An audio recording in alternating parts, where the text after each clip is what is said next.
So hi there, my name's 𝗲𝗠𝗣, and I'm just going to share my screen real quickly so that we can get started.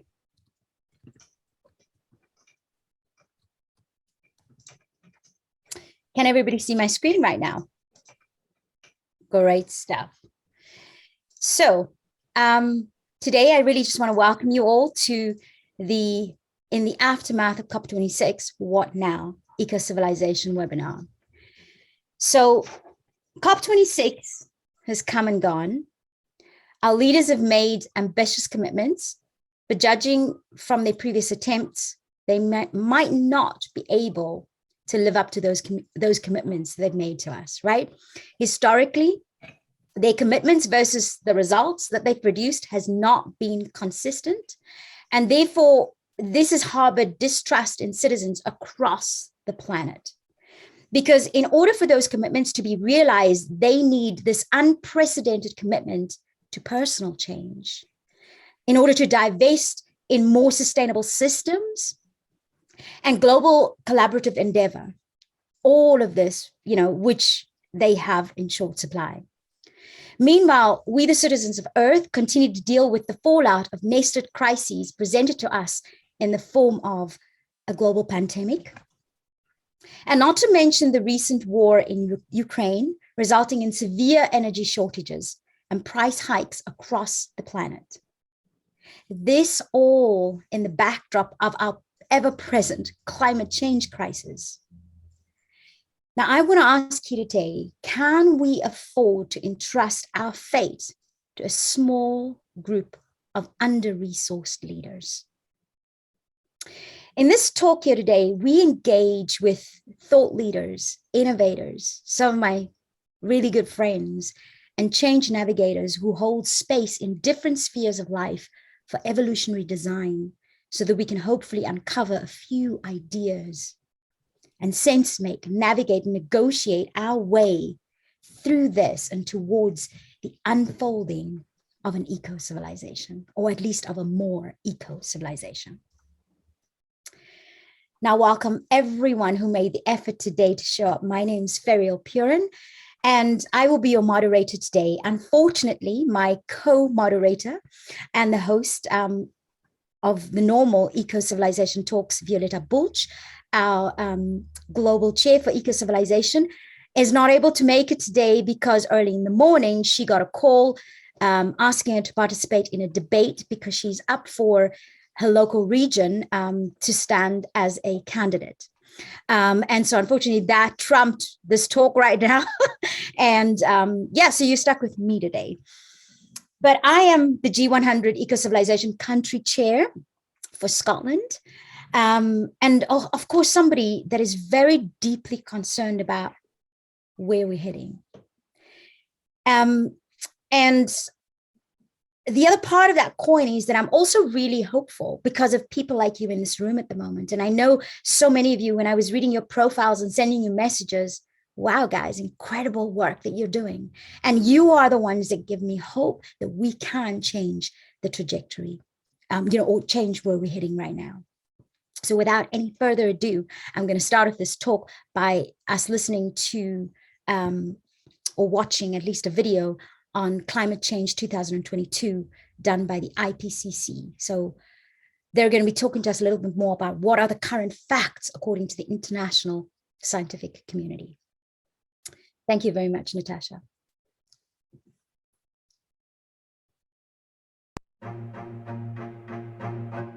Major advances in climate science have provided us with the clearest picture yet of how the Earth's climate functions and how human activities affect it. It is now an undisputable fact that human influence has warmed the atmosphere, ocean, frozen parts of our planet, and land. The scales and rates of recent changes are unprecedented over thousands of years. Changes in the climate can be seen and felt everywhere in the world.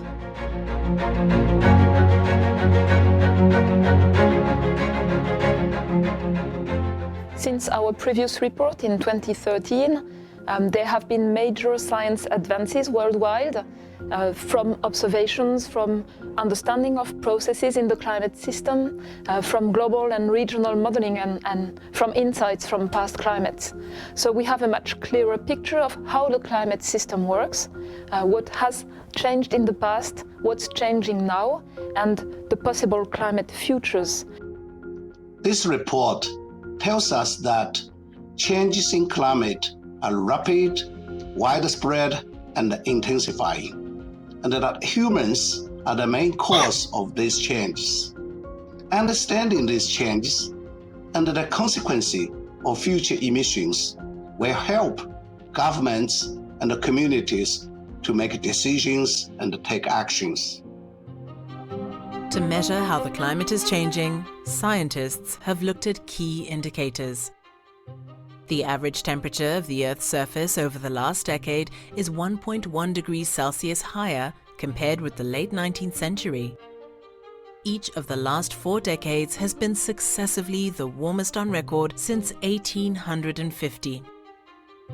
Levels of gases that trap heat in our atmosphere continue to increase rapidly. Current carbon dioxide levels are now the highest in at least 2 million years.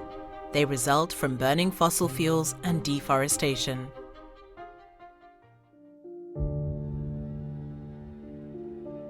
Scientists have observed a global retreat of glaciers that is unprecedented in at least the last few thousand years. And this warming has far-reaching consequences everywhere, including more hot extremes, heavy rainfalls, droughts, and fire weather. The ocean is undergoing multiple changes, including warming, more marine heat waves, rapid Arctic sea ice retreat, acidification, and loss of oxygen, and the sea level is rising at an increasing rate. Sea level rise will affect coastal communities, coastal cities, and low-lying islands. In particular, these areas will experience more frequent coastal flooding events in the future. Sea level rise is very slow to adapt to any reductions in emissions. So sea level rise we experience this century will effectively be irreversible for many centuries to come. This report was the first IPCC report to assess low likelihood, high impact outcomes.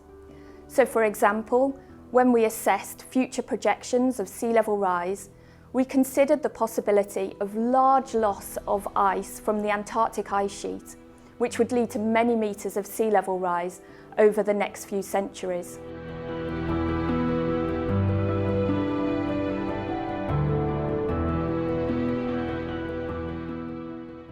One of the main advances of this report is that we are now able to connect human emissions with climate and weather extreme events across the globe. In particular, the new science of event attribution is able to identify the role of climate change, altering the probability and the magnitude of some extreme events. For instance, we now understand that every heat wave occurring today is more likely and more intense due to climate change. And that is something that we didn't know before, and this report brings it very, very clearly. Almost a third of the report is dedicated to regional climate changes and provides new regional information that can inform decision-making at every level. Compared to the previous assessment reports of the IPCC, this report has a much more granular regional scale assessment of how climate change will affect various parts of the world. And so how we did this here was by employing drivers of impacts that are of climatic origin. Some examples are mean temperature, extreme precipitation, droughts, tropical cyclones, coastal flooding, like that. So what our assessment shows is that almost every inhabited region in the world is already affected by climate change, and that with every additional fraction of warming, that more and more regions will start feeling the effects of climate change in multiple ways. One of the main messages coming from this report relates to changes in climatic impact drivers, which include extreme events at the regional level. And the results from this report shows that the increases in global warming levels from 1.5 degrees to 2 degrees Celsius or more we will experience more frequent droughts and more intense and heavy precipitation events. And these events are going to be felt in more regions of the world. And it's at the regional level that this information is important in order to develop adaptation and policy responses in various sectors.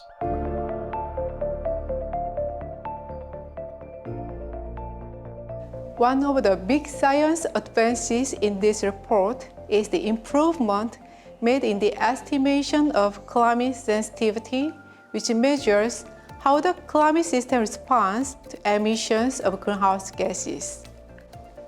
For the first time in the IPCC report, we provide a comprehensive assessment of future changes in global surface temperature, ocean warming, and sea level.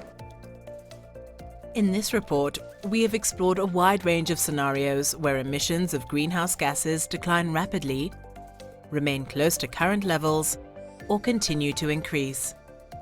In all cases, future greenhouse emissions will drive more warming in the next decades. We show that a level of global warming of 1.5 degrees Celsius will be reached in the next 20 years. If emissions remain near today's levels, during a few decades, a level of global warming of 2 degrees Celsius would be reached and surpassed by around 2050. This can be avoided and warming can be limited to well below 2 degrees Celsius by immediate large-scale reductions in emissions of greenhouse gases. This report reaffirms the very important finding that every emission of carbon dioxide into the atmosphere adds to global warming. This warming is irreversible for many centuries, if not longer. This implies that stabilizing global warming requires emissions of carbon dioxide to reach net zero.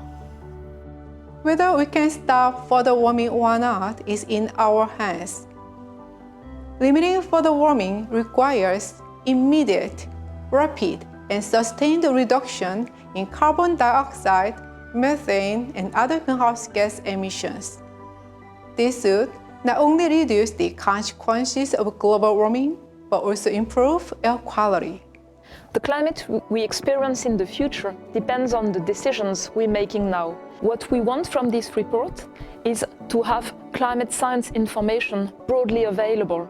We have synthesis of regional information. We have frequently asked questions, an interactive atlas, so that the information is easily accessible to inform decisions.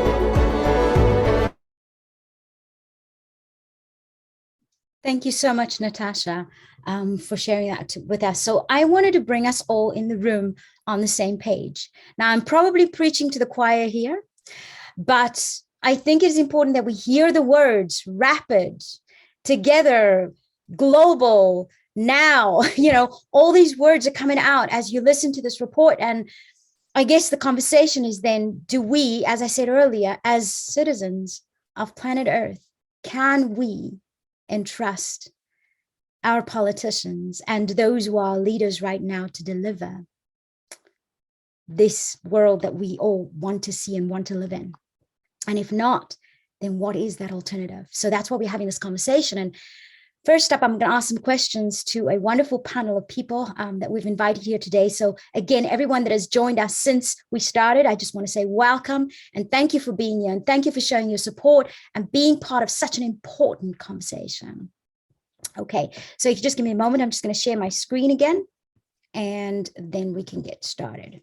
So I am going to be introducing our panelists as we go along and asking the first questions. So my first question is to all of the panelists, okay? So from each of their unique perspectives, now given the work that they're involved with currently, Can each of you tell us what we've just seen, the video we've just seen, and then of course, living in Scotland, where we've been host or played host to COP26, and having seen all of that occurred there. So the question is, do you think the result of COP26 was enough for us to reach the global or the goals that the scientific community is asking and suggesting for us here in this report, if we want to survive this nested set of crises we found ourselves in?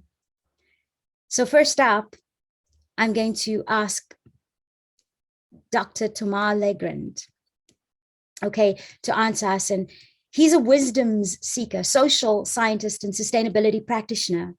He's the author of a book called Politics of Being, Wisdom and Science for a New Development Paradigm.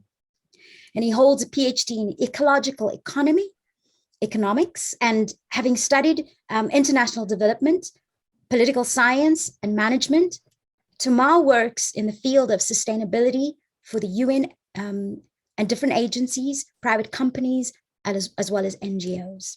So 𝗤𝗪, what is your answer to that first question? Hello, Ferial. Good to be with you all today. Hi, everyone. So I think obviously the answer, unfortunately, is no. The outcome of COP26 were not sufficient. We don't know if these commitments will be really honored, but at least we know they are not sufficient to deal with the climate crisis. And the reason why they are not sufficient also is, I think, because we still need to go deeper to the root of the climate crisis and recognize it's fundamentally a civilizational crisis. So that means to answer it, we need to evolve to a new kind of civilization, an eco-civilization, as you're proposing, and we need to change our development paradigm and the focus on economic growth. We need to revise what are our priorities at our individual level, but also at a collective level, at the level of our societies. And we need to look at our culture or mindsets. And that's still, the elephant in the room. I feel that it is not sufficiently discussed. We are rather looking for solutions in which we are comfortable, such as changing technologies, developing financial incentives, etc. But it's very difficult collectively to look inward. I think the good news is that, and you mentioned, Ferial, at the beginning, what we are missing is this commitment to personal change. To me, the good news, because you're referring to science, so the last, this IPCC report on mitigation and adaptation also have been released recently. And for the first time, they are talking about inner transition. So I will quote, for example, an excerpt of it. An inner transition within an individual typically involves a person gaining a deepening sense of peace and a willingness to help others, as well as protecting the climate and the planet.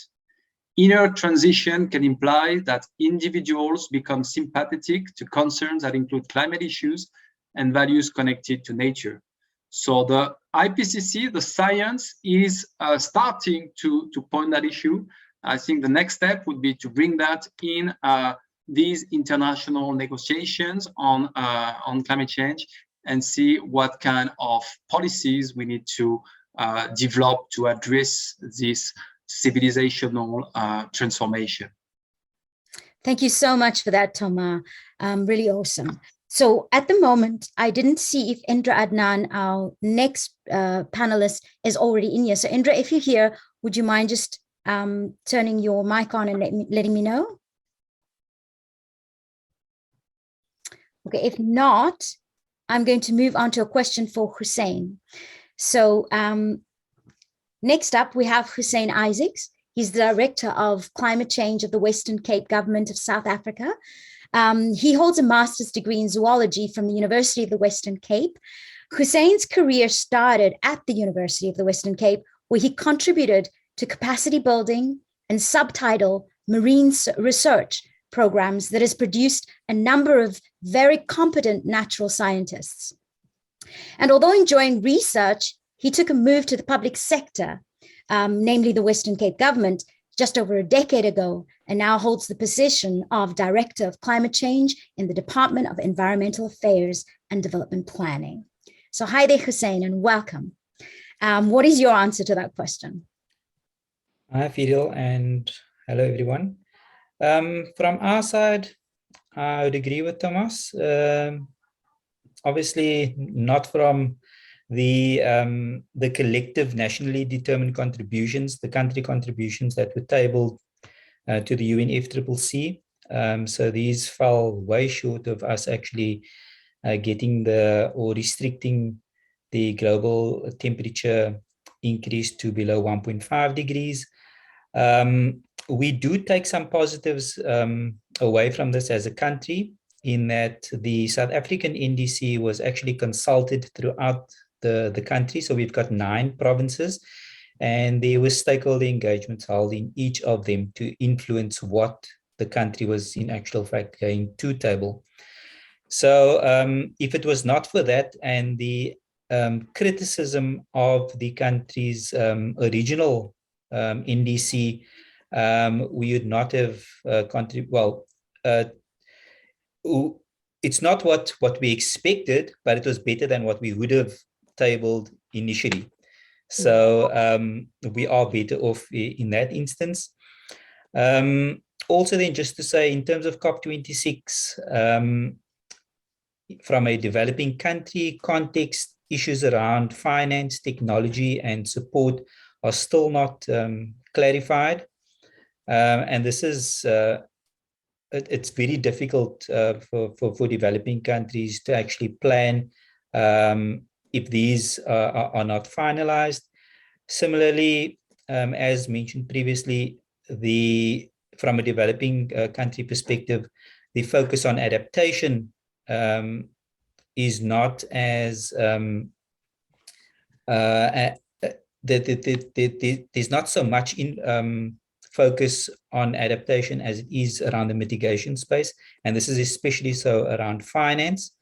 And then lastly, just stepping outside of the actual COP arena, where there was a just energy transition pledge of 8.5 billion rand towards South Africa to assist us with the energy transition away from coal. And there's huge amount of interest in that. Again, we are reliant on our national negotiators on the actual feedback. And as far as I'm aware, they are still looking at the architecture around this pledge. So South Africa hasn't signed off on it yet, as far as I know, but there's a lot of hope behind this. So the short answer was no. The pledges in terms of the national contributions is not going to get us where we need to be as required by science. Thanks. Thank you so much for that, Hussein. I appreciate that answer. Now, I had a question for Indra earlier, which she's not here, but it was about, so Indra represents an organization. She's the co-initiator and founder of something called The Alternative. So I want to go back to Ťomá just for a moment and ask you, Ťomá, in that political sphere, because they are the policymakers, right? The rest of us can be enforcing a lot of that, can be asking for certain things, but our policymakers essentially carry a huge responsibility for changing things significantly on a global level. So Indra's organization asked the question, if politics is broken, what is the alternative? So I know that you play in this arena. So while she's not here, I'd like you to answer that for me. What do you think is the alternative? Thank you, Ferial. Yeah, so I could approach that from very different perspectives. Maybe we'll come back to that. But from the governance perspective, well, it's clear that we need to protect our societies from the influence of lobbies, and which are linked also to this dominant economic growth paradigm, which I think we need to really reconsider. Influence of lobby, they could be through the financing of political parties, through media control, etc. So I think that's an important point. More generally, I think, if we look at the countries where I'm from, let's say democratic countries, we see that this system of adversarial competitive democracy, in which parties compete for political power, does not allow to create the public debate that are able to inform, the population and the decisions we take on such complex issues like climate change. So I think we really need to, and the way, I have to say, the way our political leaders behave are linked to our institutions, right? So the institutions does not give the right incentives for our political leaders to behave as they should. We need to really review our democratic systems to foster more deliberate practices from deliberative direct democracy. We can harness also the power of technology through digital democracy. A good example for that is, what Taiwan has done to tackle some issues. In France, these new practices, we experimented with a citizens' assembly for climate change, which was really a very interesting experience. Basically, we brought, we selected by chance a number of citizens, so there is no bias, they are not biased for or against ecology, etc. And we ask them, we give them the opportunity to discuss with experts and provide some solutions to the climate crisis. While these are, random people now, and they happen to come up with by far the most ambitious strategy we've had in France to address climate change. So that really proves that our representative democracy is really not working. Now, asking people, and you come with a much better roadmap to address climate change. Unfortunately, all these measures were not brought about in law. There were not enough support from the French government to back all of them, but it allows some progress. So I think that shows a way about how different kind of institutions, democratic institutions, different kinds of democratic practices can help better address the climate crisis. Well, thank you so much for that, Thomas. So we're going to go back to our first question that I originally had asked, if COP26 was going to produce the results, right? So I'm going to call on James Ghien Wang. So Ghien comes from he's the principal founder, firstly, of Stop, Reset, Go, with a focus on developing bottom-up system or citizen-centric and rapid whole system change solutions for humanity. Ghien comes from an R&D electronic hardware systems background in telecommunications, and in recent years, he migrated his skills to global system scale problems, and particularly the relationship between culture, technology, and the current crisis in the Anthropocene.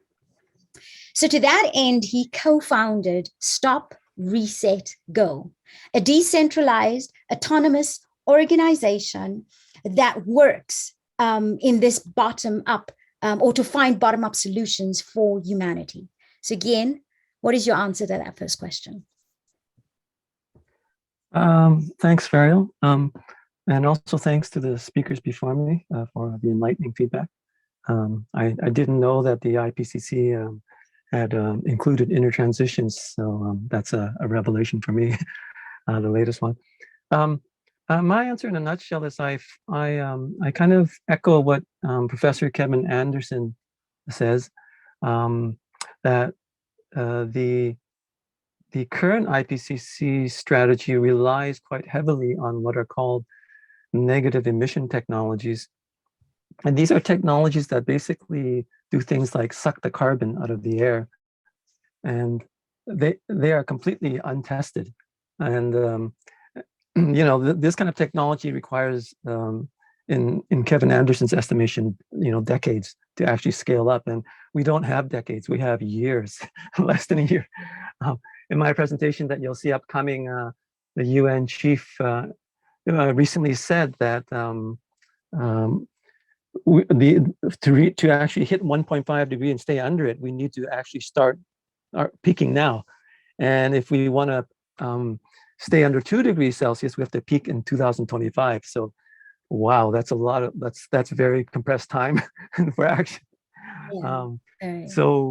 Yeah. So echoing what Kevin Anderson said, the kind of strategy is that the big businesses and governments are adopting is kick the can down the road. That's what Kevin calls it, where we're kind of dreaming of these fantastic technologies which are going to save us all, and they don't actually exist yet.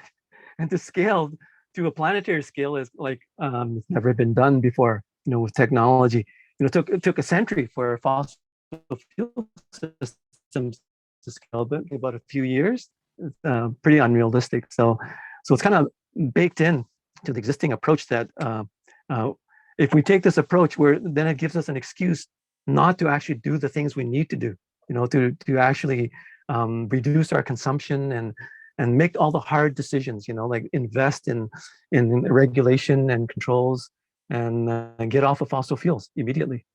So. Absolutely. Thank you so much, Guy. And so, I remember having a conversation with Hussein actually, and saying that, very often when they're dealing with people just on the ground, they're seeing it as a future problem, but it is a now problem, So yeah, thank you so much for that. So next, I'm just going to share my screen again. I would like to go to Gavin Sher. And Gavin is a storyteller, right? He's a writer, storyteller, and student of what he calls the mystery of being. So he's a world-class screenplay writer and storyteller with a deep passion for connection and collaboration. Now, he wore many hats in the do-it-all-yourself South African film industry before, and he until he mastered the art of story. He now develops and writes films and series and serves as a script editor for the National Film and Video Foundation of South Africa. He also sits on a panel that assigns national funding for the development and production of feature films in South Africa. And Gavin is also a co-founder of Simply Well Written, a premium writing agency that wants to tell the stories of people, right? And he champions change makers to ensure that their stories are powerfully felt and truly received. So Gavin, tell us what you think about that first question. Thank you, Ferial, and thank you very much for the invitation. It's really amazing to be part of a gathering like this. And I can only really echo Thomas's first answer, really, because for me, the root problem is human consciousness. And I feel that, where we are is a place in history where as an organism, as a being, as a species, we're being challenged to move from one stage to another. And story is very interesting because it's really at the heart of how we perceive the world and how we engage with it and our own journey through it. And we have been through this stage of what I call separation consciousness. This has been the problem where we are competing and fighting and not seeing our living earth as one with us and, us as a part in engagement. And even the problem solving level that we're talking about still sees us as separate. Like there's this problem that we have to fix. It's not looking at, what is life is living through us and is living through the environment. And this is one field, one system that is expressing something. And, what is it expressing? And it's this need for us to change. It's bringing us to a new place of being. And if we don't step into that and adopt the kind of rapid whole system change that Guy certainly advocates and, that is clearly necessary, and step away from an old way of being into a new one, then essentially we're not listening to the feedback that life's bringing us. So for me, it's the same that we're talking about. It is to step into a new way of being that recognizes that actually we're all one, that we need to work together, we need to stop competing. It's to start really being human in the best sense of the word, and taking responsibility in every local place, in every person's life, and working together. So I'll leave it there. Awesome. Thank you so much for that response, Gavin. So interesting enough, most of you talk about this consciousness, talk about, being present in our evolution, really. And so interesting, myself and Andy, we were having a little sense-making session and thinking about you know, the fact that we as a species, you know, from the moment that we became Homo sapiens sapiens, you know, we've moved on, and at every different juncture within our evolution, there has been a new problem that's presented itself. So really, we're just at another point, inflection point, right, of making that decision to do what is necessary to evolve, right? So yeah, thank you for sharing that. Next, and certainly definitely not lost, I have Andy Ferguson. So Andy Ferguson, well, how do I describe Andy? So some of the words that I would use is reimagineer, explorer, personal development guide. And Andy has been involved in personal development, or in the personal development world, for over 40 years. From things like mountain sports instructor, ski instructor, hi-fi salesman, picture framer, musician, writer, professional speaker, personal and professional training developer, working with offenders to help them stop reoffending, surgeons to cut waiting times and fatalities in hospitals, and semi-retired engineers to build groundbreaking solutions for the farming community. Andy is my co-designer of the SRG Journeys technology, and this technology is an evolutionary, dynamic, immersion, personal, professional, and business community development technology. So Andy, tell us what you say about that first question.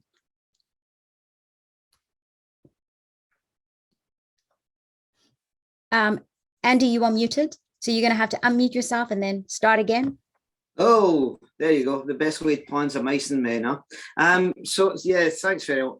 The question was, can we trust the leaders to deliver what they need to deliver? And the answer, I think, is probably not. But you know, I'm 61. I turned 61 recently, and I was thinking about something the other day. I was thinking about Putin a few weeks back talking about nuclear weapons. And I was thinking about, we're all getting upset about climate change, but maybe we're all going to face a nuclear winter soon. The problem with trying to work out what the next big problem is we're kind of basing it on where we're living at the moment. And it seems to me, reading history, that the problems that we get hit with are not the ones that we were expecting. And the ones that we get hit with are the ones that we didn't expect when we're focused on the ones that we think are really vital. So the only way that I can see a way through this is to imagine it as some sort of expedition. If I was planning an expedition, I would try and gather as much information about where we were going and what I knew about where we were going, and I would try and build the best team to kind of get us to the destination we were trying to get to. But throughout that journey, I would just keep stopping, and I would be asking questions about, you know, our rate of travel, what we're discussing. I would be trying to update the information that we had all the time. And to use Gaines' expression, I would be stopping, resetting, and going frequently. And that's the thing that I keep thinking about here, is that we have to Gaines talks about rapid whole system change. It's amazing how quickly things can change when you get a piece of information that just whacks you in the face and you have got no other option. So here's a question for everyone. Just think about this for a second. What happens if we fail? What are the consequences to you, me, our children, our grandchildren, the world? What are the consequences if we fail to get this under control? And how do you feel about it, right? And then the next question is, why do you care? Why do you care? Because when you start to feel that, when you really start to feel that in here, then it's surprising how quickly you can start to act, right? Now, to go back to Gavin's point, leaders are the representation of the ones that articulate our desires and our aspirations and where we're trying to get to. And if people feel differently, that leader disappears quickly. I'm Scottish. I actually take people on history tours around historic places in Scotland, and I look at how we changed dramatically, how we had things like the Covenanters kicking out the this theological idea or whatever.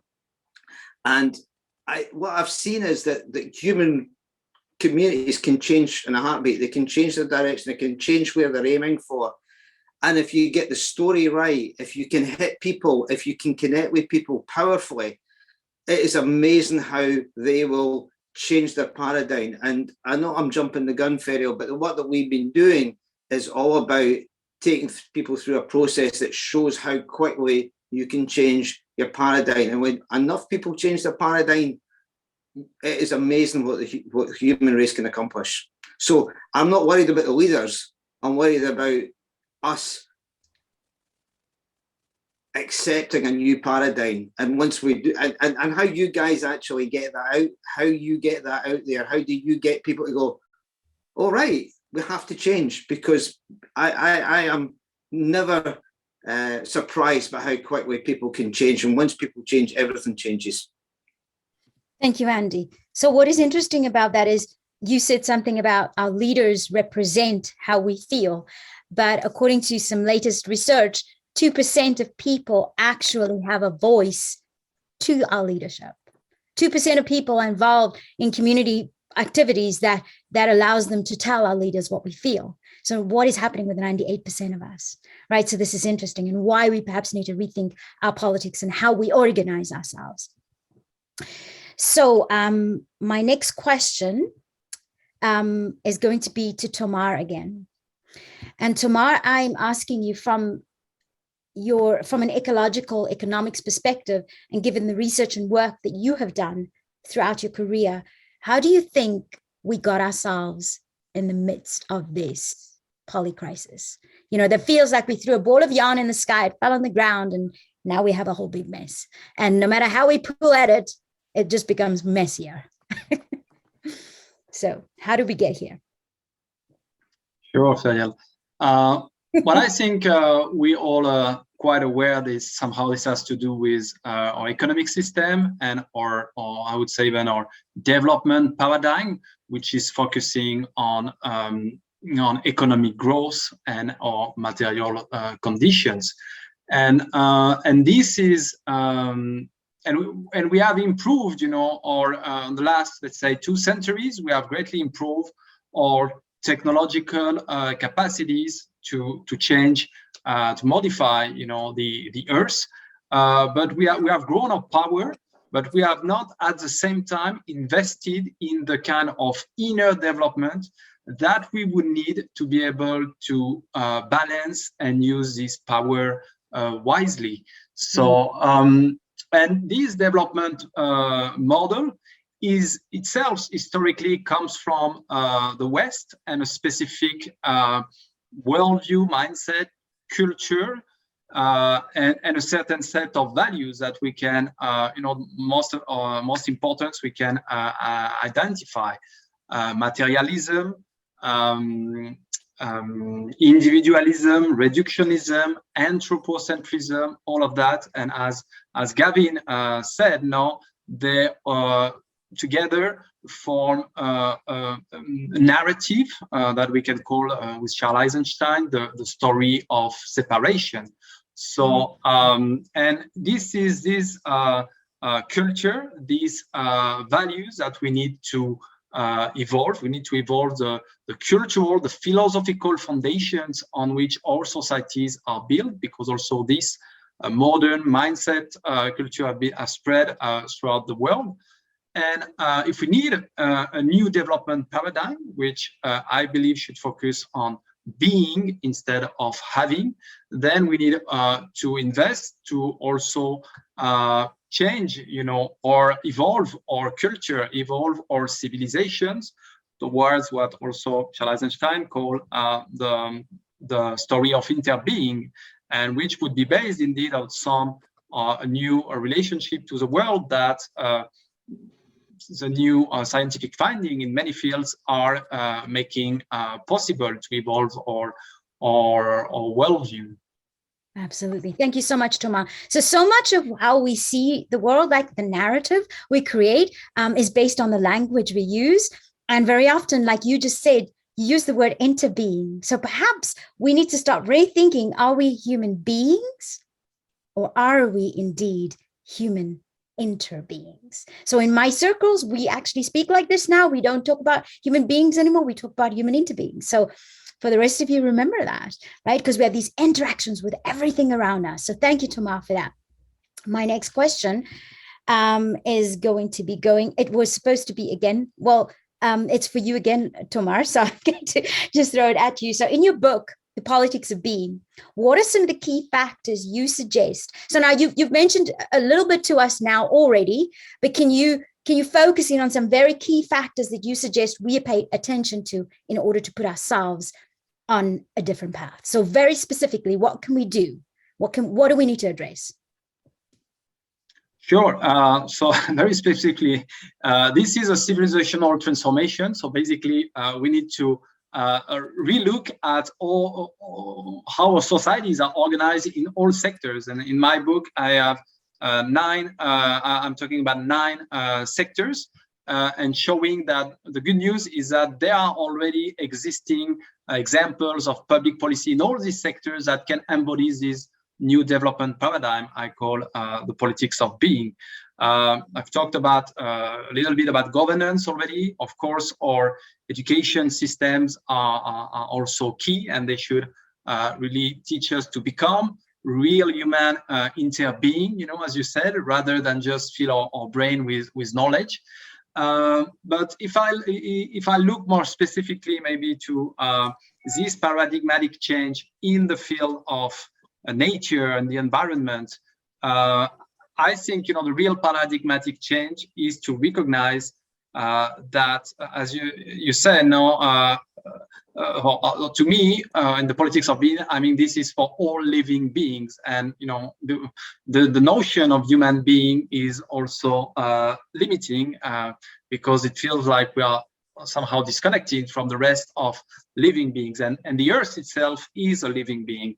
And there are already some countries that are starting to take actions from this understanding. And I think the most important public policy in that part is simply to recognize the rights of nature. And many countries have already started to do that. And that's very interesting because, we should not be the only one that have the right to be, right? Other living beings have also the right to be.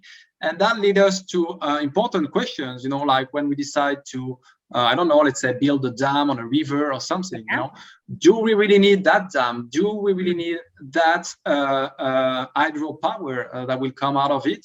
Or do we really need it for agriculture?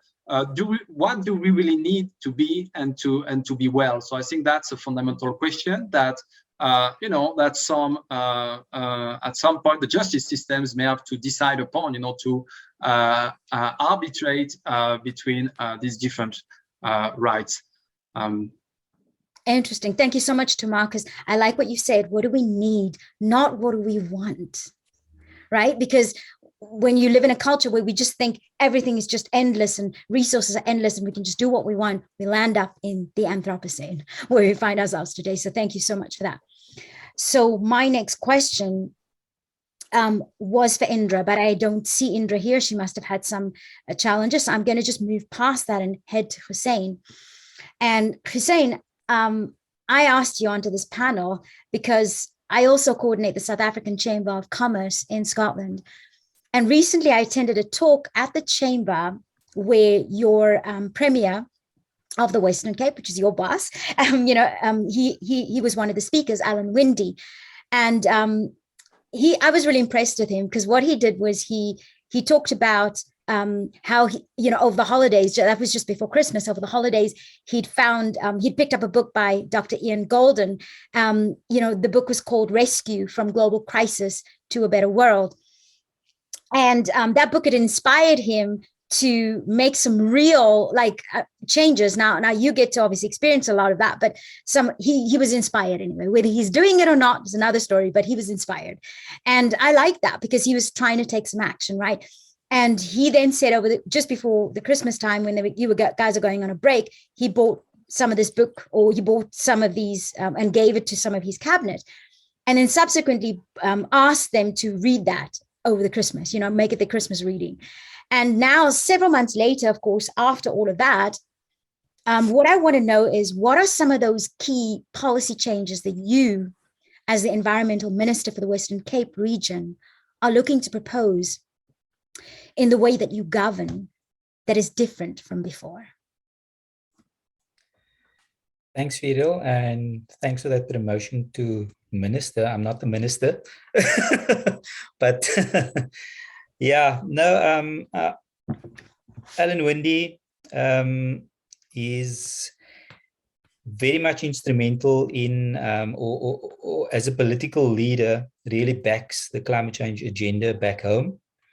And I'm not quoting him verbatim, but he does not want to be labeled as a decision maker that didn't respond to the urgency, when he knew about it. Yeah. So that is key. So he drives it in all the platform that he is present, but is, it's easier said than done.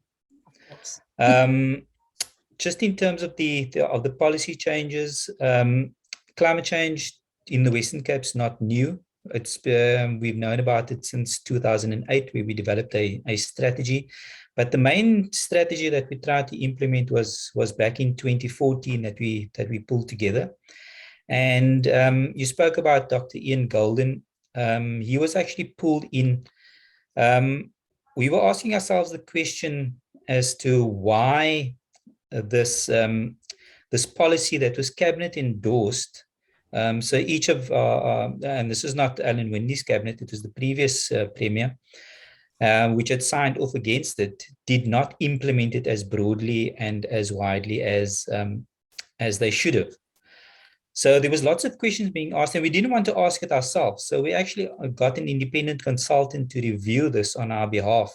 And there's a few things that stands out from this review, and Dr. Golden then stepped in after that to assist us with developing a theory of change for this particular strategy. So there's issues around unfunded mandate. So people see this as additional to the existing portfolios, which it is not. It's a different lens through which you need to view whatever you are doing. And then the issue of accountability was really not addressed, and when you introduced me, I am stationed in the Department of Environmental Affairs, and that didn't help us either, where this was then seen as an environmental issue rather than one that is socioeconomic as well. So that was a problem in itself. So we tried to do things differently, and we set up institutional architecture to try and accommodate this. So we've got what's called a transversal management system, where issues that are transversal in nature gets escalated to this. And each of the 12 departments, the 12 sector departments in the Western Cape government, they needs to contribute to the objectives of this transversal issue. That really didn't, we're not too sure what the reason behind it was. Institutional maturity, funds, we really couldn't pinpoint it, but we are trying, so there are some wins. We have an acclaimed sectoral response in smart agri. They were early adopters. They realized that the agricultural sector will be negatively impacted, and in so doing our food security in the Western Cape. And they then about 6 years ago developed a climate change response strategy specifically for the ag sector. Mm-hmm. From our side, again, you can only manage what you measure. We've also did an emissions inventory so that we can identify where the emissions are. And second to energy, the transport sector. So again, you need to understand the context, the South African context, where energy is central. It's run by the central government, or the national government, as we call it. And there's one entity that distributes energy. So energy is not produced in the Western Cape, but we can't divorce ourselves from we use it, so we can't divorce ourselves, you know, in the vision that we have set for ourselves. So that's the one. And then, you know, we've been trying for 3 years to get our Department of Transport on board, because that's the second biggest contributor to emissions in the Western Cape. But they've not drank the Kool-Aid just yet, and hopefully with a little bit of pressure, you know, that they'll come into the fray. And especially now, we've hot off the press, we've just revised the strategy at the end of March 22. And this then responds to the urgency that we've spoken about today, the IPCC assessment report, and what we need to do as a globe to respond. And we've termed this the Western Cape Climate Change Response Strategy Vision 2050. So this looks to that long-term vision that we want to achieve net zero. So again, as I explained, the context where energy, which is our biggest contributor to emissions, is not within our control. Yes, exactly. So complexity, really, that you have to be dealing with all the time. Exactly. And then obviously, the sister or the flip side of net zero is to be a resilient Western Cape by the 2050, and that's very important to us.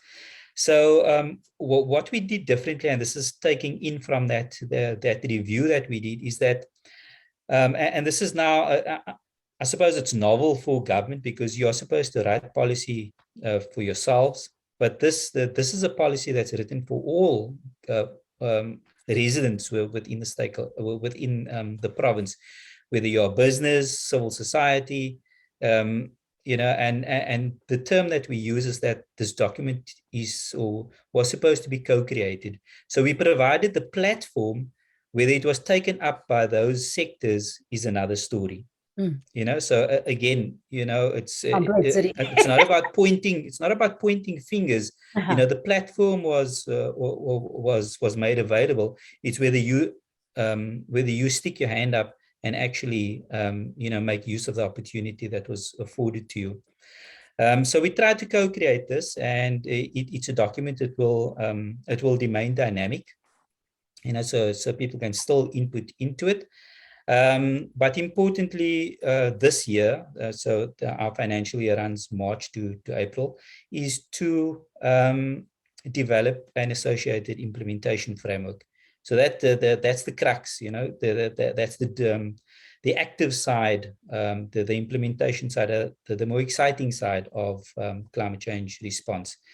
So hopefully we'll crack the consultation nut and get a lot more people, get a lot more buy-in, because you know, because of the openness and the co-creation potential to get all our sectors then contributing. Because as I said, the vision that we've set ourselves, government alone is not going to achieve this. You know, so we are dependent on the partnerships that we develop. And myself and my team are investing heavily in creating those partnerships. In the past, we would depend on sector champions within government to try and draw in the private sector, but this didn't work. So we're actually doing that ourselves, you know, and hopefully then use the private sector as a conduit to reaching out within our own organization. So I'm criticizing from within, but you know, that's the only way we're going to get the required action, it seems. So yeah. Thank you so much, Hussein, for that. And I've had several conversations with Hussein, well, in the sense of that we, you know, he's one of those leaders that really want to have buy-in and want people to work with him. So I'm saying here, people in the Zoom room today, if you're working in the private sector, like Dr. Legrand, you know, Thomas and the others, you know, there's a group of people saying, you know, we need some help here. And so oftentimes us, you know, sitting on the other side, we have these solutions, but we criticize very heavily. And I think this is part of that evolution, is understanding that there's no us and them, it's us.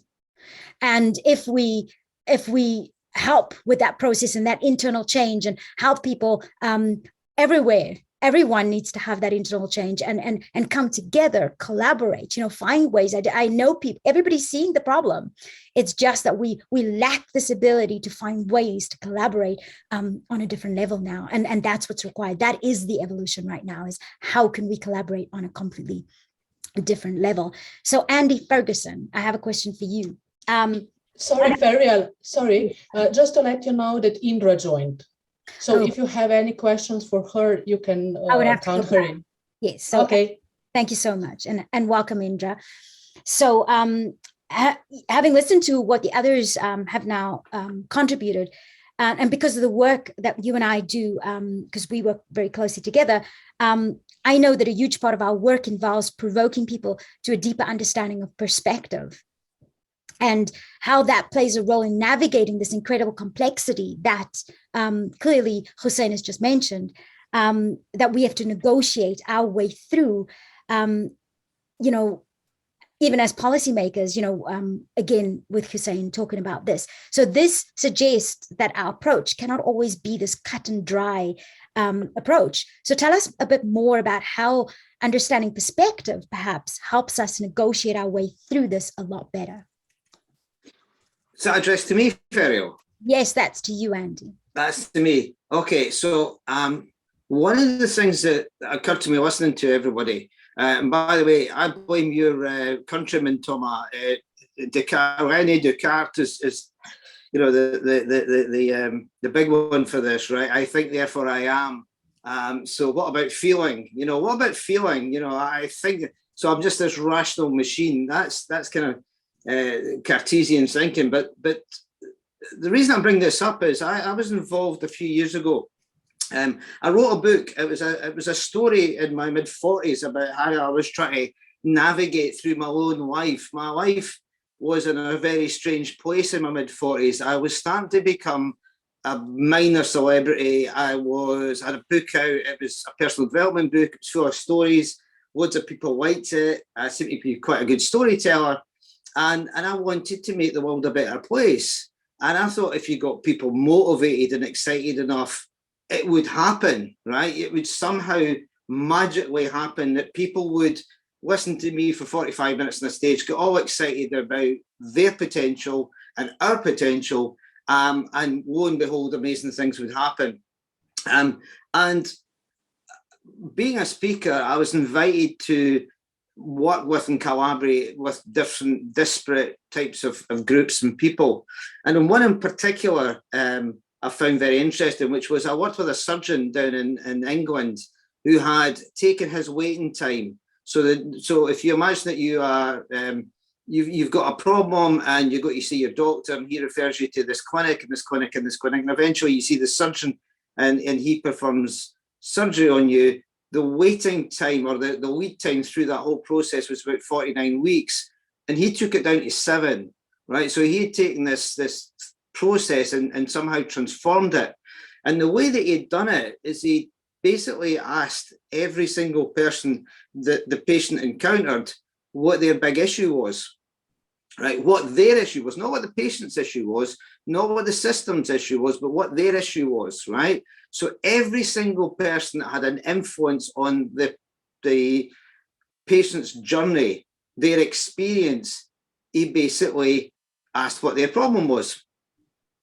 And he was then able to, because he was leading that intervention, he was able to then bring those people together and get them to understand the other's issues. So what they actually discovered is that when they actually explored their issues together, they found different ways of organizing themselves so that they could do their job more effectively and efficiently and crucially enjoyably. But collectively, the result was transformational. Now, the point I come into this story is, having written this book about this personal journey, trying to find a satisfactory way of, as some of the other speakers have said, match my individual ambition to now becoming, I was in my 40s of a dad and a husband and all this, and I was trying to make the world a better place. I was trying to make my life better. I was trying to do exciting things. I was trying to do all of this. This guy comes up to me and said, I've read your book. and it's my story. Now, this is interesting. You mentioned perspective, Ferial, because this guy was a genius. This guy went to Cambridge University. He did 3 simultaneous degrees. He was doing computer science, medicine, and all sorts of stuff. I didn't complete, I didn't do very well at school. I didn't go to university. And as you heard when Ferial was introduced me, I've done loads of different jobs. A lot of them not particularly impressive. Cleaning toilets is not something that most people put on their CV, but yeah, I've done that. So it was quite remarkable when Simon said to me, your story is like my story. It's very similar.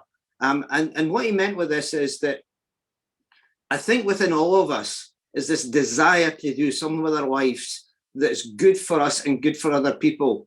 And we're trying desperately to find some way of doing that. And the system, as Thomas said, often is not organized to allow us to do that. But what Simon was able to do was through his credentials of doing this once, he was able to say, I know how to do this.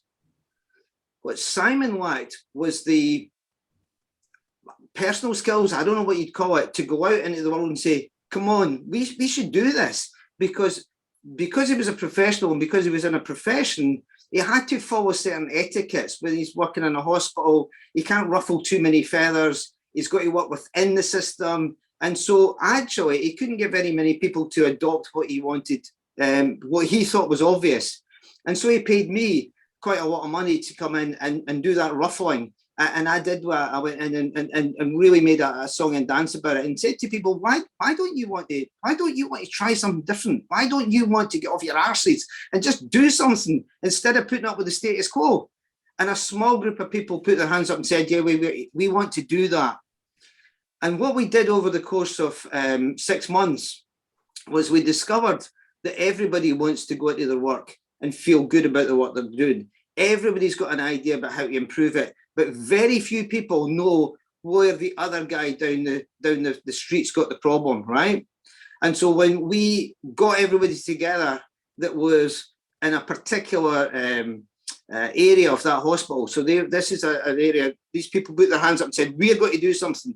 These people had, they were doing hip and female operations on patients.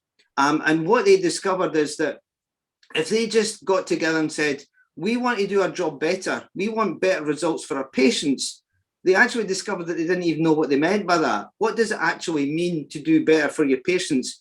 And they came up with a simple tagline, similar to Stop, Reset, Go, if you like. And that tagline was, we're going to make more patients weller. That's how we're going to measure. I've just heard somebody a moment ago say, you can only manage what you can measure, right? But the problem is when you measure the wrong things, or you measure something because you think that's what you should measure, rather than actually ask, what is it we're trying to do here? And then just keep it vague enough. We're going to make more patients weller. Well, here's the story, and I'll go into it some other time if you want to follow up, is that working out what that meant for each and everybody in that system meant that they cut the number of patients dying in half in 6 months. And this is in a well-equipped Western hospital. You shouldn't be able to make that level of change. That's impossible, except it's not, because what they discovered was that what was killing the patients was the fact that they were coming in with pre-existing medical conditions, that were going through this massive operation, and they, within that small team, did not have the resource to understand how to deal with these existing problems that weren't in their remit. In other words, it was a holistic problem, not a silo, yeah? And so by opening it up and explaining what they wanted to do and getting people excited and listening and having a simple vision, they were able to do something that was absolutely remarkable. So to answer your question, Ferial, it's about bringing people together with multiple perspectives, multiple paradigms, and actually exploring and orientating where we are and what we've got and what we can do. And again, miracles happen. Thank you very much, Andy. So basically for us in the audience, if we really want to make change, we're going to have to become radical. We're going to have to invest into relationships. We're going to have to talk to one another. We're going to have to come from the different disciplines. So not bad work, Andy, for a toilet cleaner. You know, thank you for doing that, right? So what I'm saying here is it's not our credentials that matter. It is our ability to negotiate and navigate this whole scenario, to talk, to engage with one another, and our capacity to want to do that.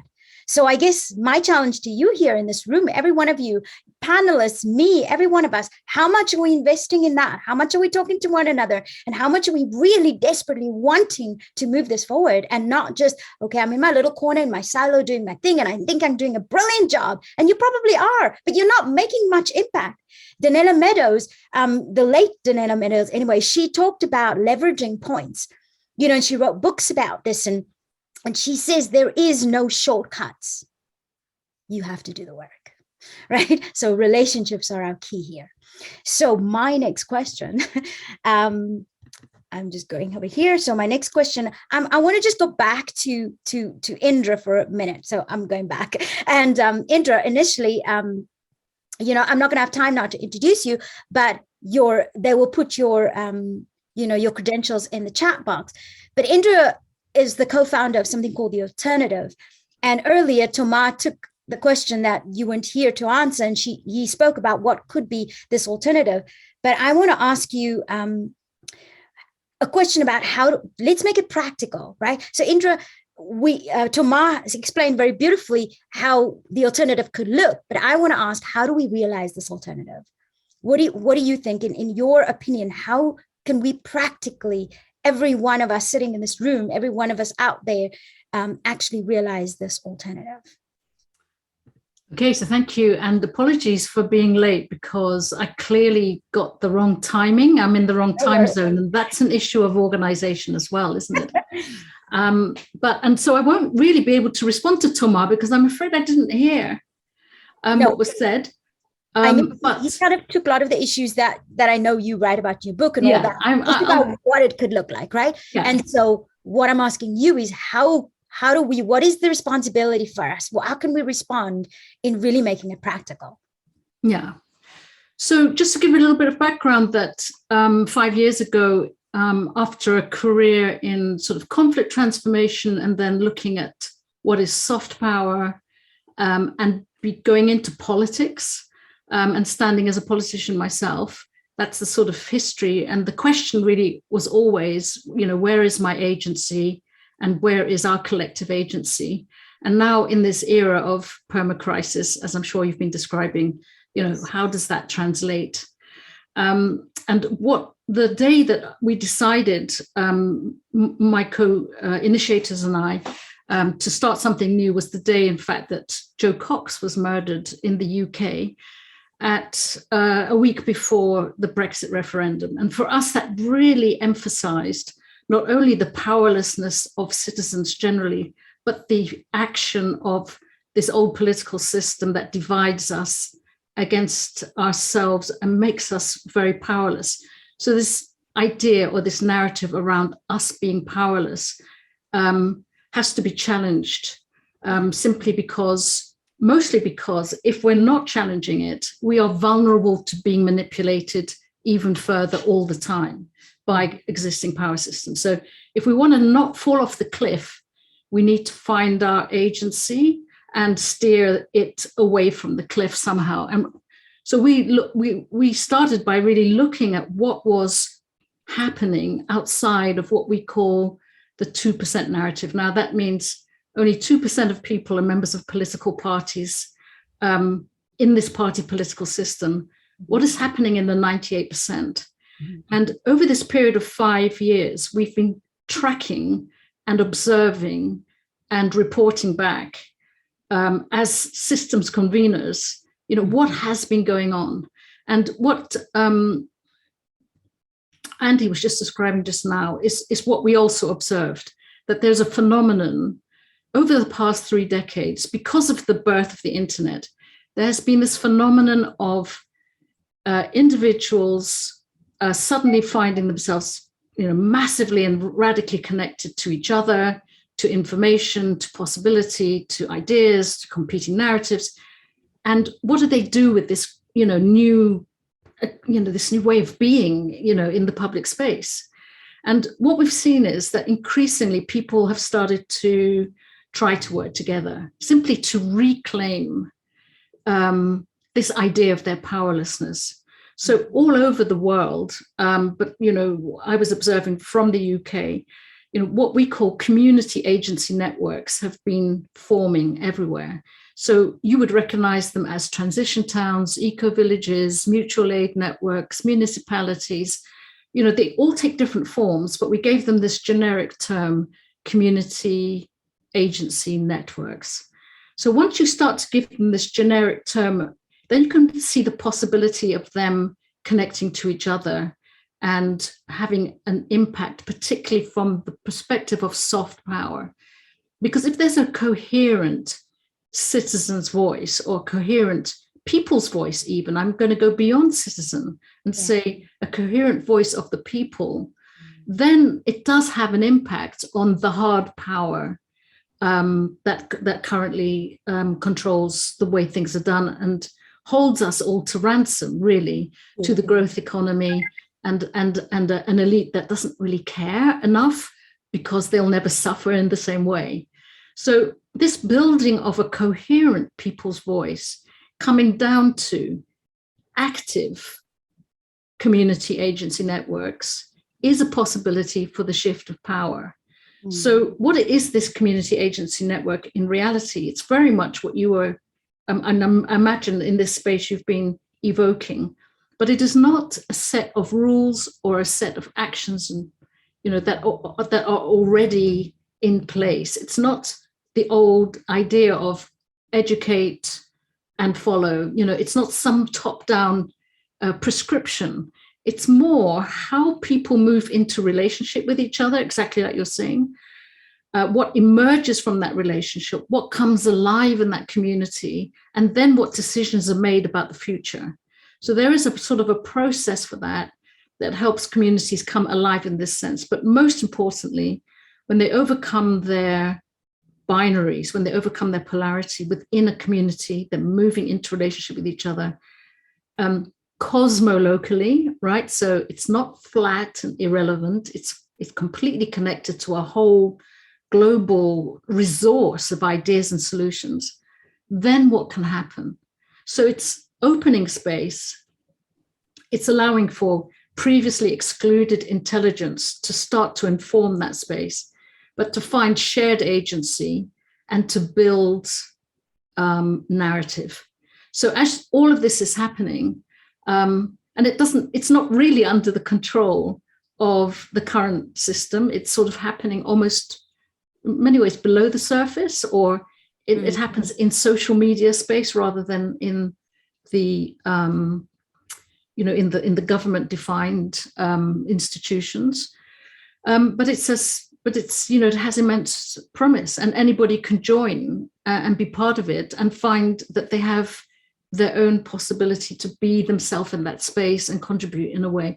So it is radical and it is revolutionary, but it's already been going on for 30 years. And really what needs to happen now is, and something that we're really focusing on, is how to build an effective media system to serve this new space so that more people can make choice, because if it's not visible, then people won't be able to choose it as an alternative. Yeah, that's it in a nutshell. Very exciting. So I just want to say thank you for holding that space for us, on behalf of the rest of us. And to the other people in the room, please reach out to Indra, and there's some amazing stuff going on there. And there's not just her, there's a lot of others working on this. One of my really good friends, Joseph, from India, he started 100,000 neighborocracies all around India, moving now into Europe. Yeah. And Africa, and I'm hosting him in Scotland in September, and he's coming to visit a bunch of us in Europe, where we're going to start implementing some of this. So what I'm saying is, get excited where you are, get involved, reach out to us. We can connect you. Let's talk. Okay, so my next question. Thank you, Indra. My pleasure. Thank you. My next question is, I have to check where I am. So actually, it's exciting because I'm going to hit that media button for you right now. So I want to speak to Gavin. Gavin, as someone who has spent most of your career in the media or movie making industry and crafting stories, tell us, what is the role that you think media plays in all of this? We know it's important because Indra's just said that, right? What is necessary to transform this key aspect of our culture, and why is it necessary? That was very much the perfect segue. Absolutely. Because for me, media is the leverage point that allows consciousness to shift. You know, it's the bridge between those who have shifted their consciousness to those who are still in the process. I mean, essentially, we're in an emergent situation. You know, this change is happening through us. It's an evolutionary thing that is going on. So whereas divide and rule was the guiding principle of the last age of humanity, and those who are still benefiting and who still flourish from that form of consciousness are still in our system, and that's why they are holding that system, because essentially anyone who wants to stand in a circle and work together is by definition the enemy of someone who wants to stand at the top of the line, because you're really stuffing up their line. Now, story, you know, again, I kind of said the root of the problem here is human consciousness, and story really is the mediating framework between consciousness and reality. You know, on the one hand, we interpret and receive and make sense of things according to our story, but then also the story we tell us dictates what we then go and do in reality. You know, it's how we decide what reality is. It's absolutely. It was also said, you know, we're not rational beings, and rationality doesn't move us. We are story beings, and we are emotional, rational, spiritual, and physical beings. And story works on all those levels. But we're moved by that heart and spirit and by the vision of the story we subscribe to.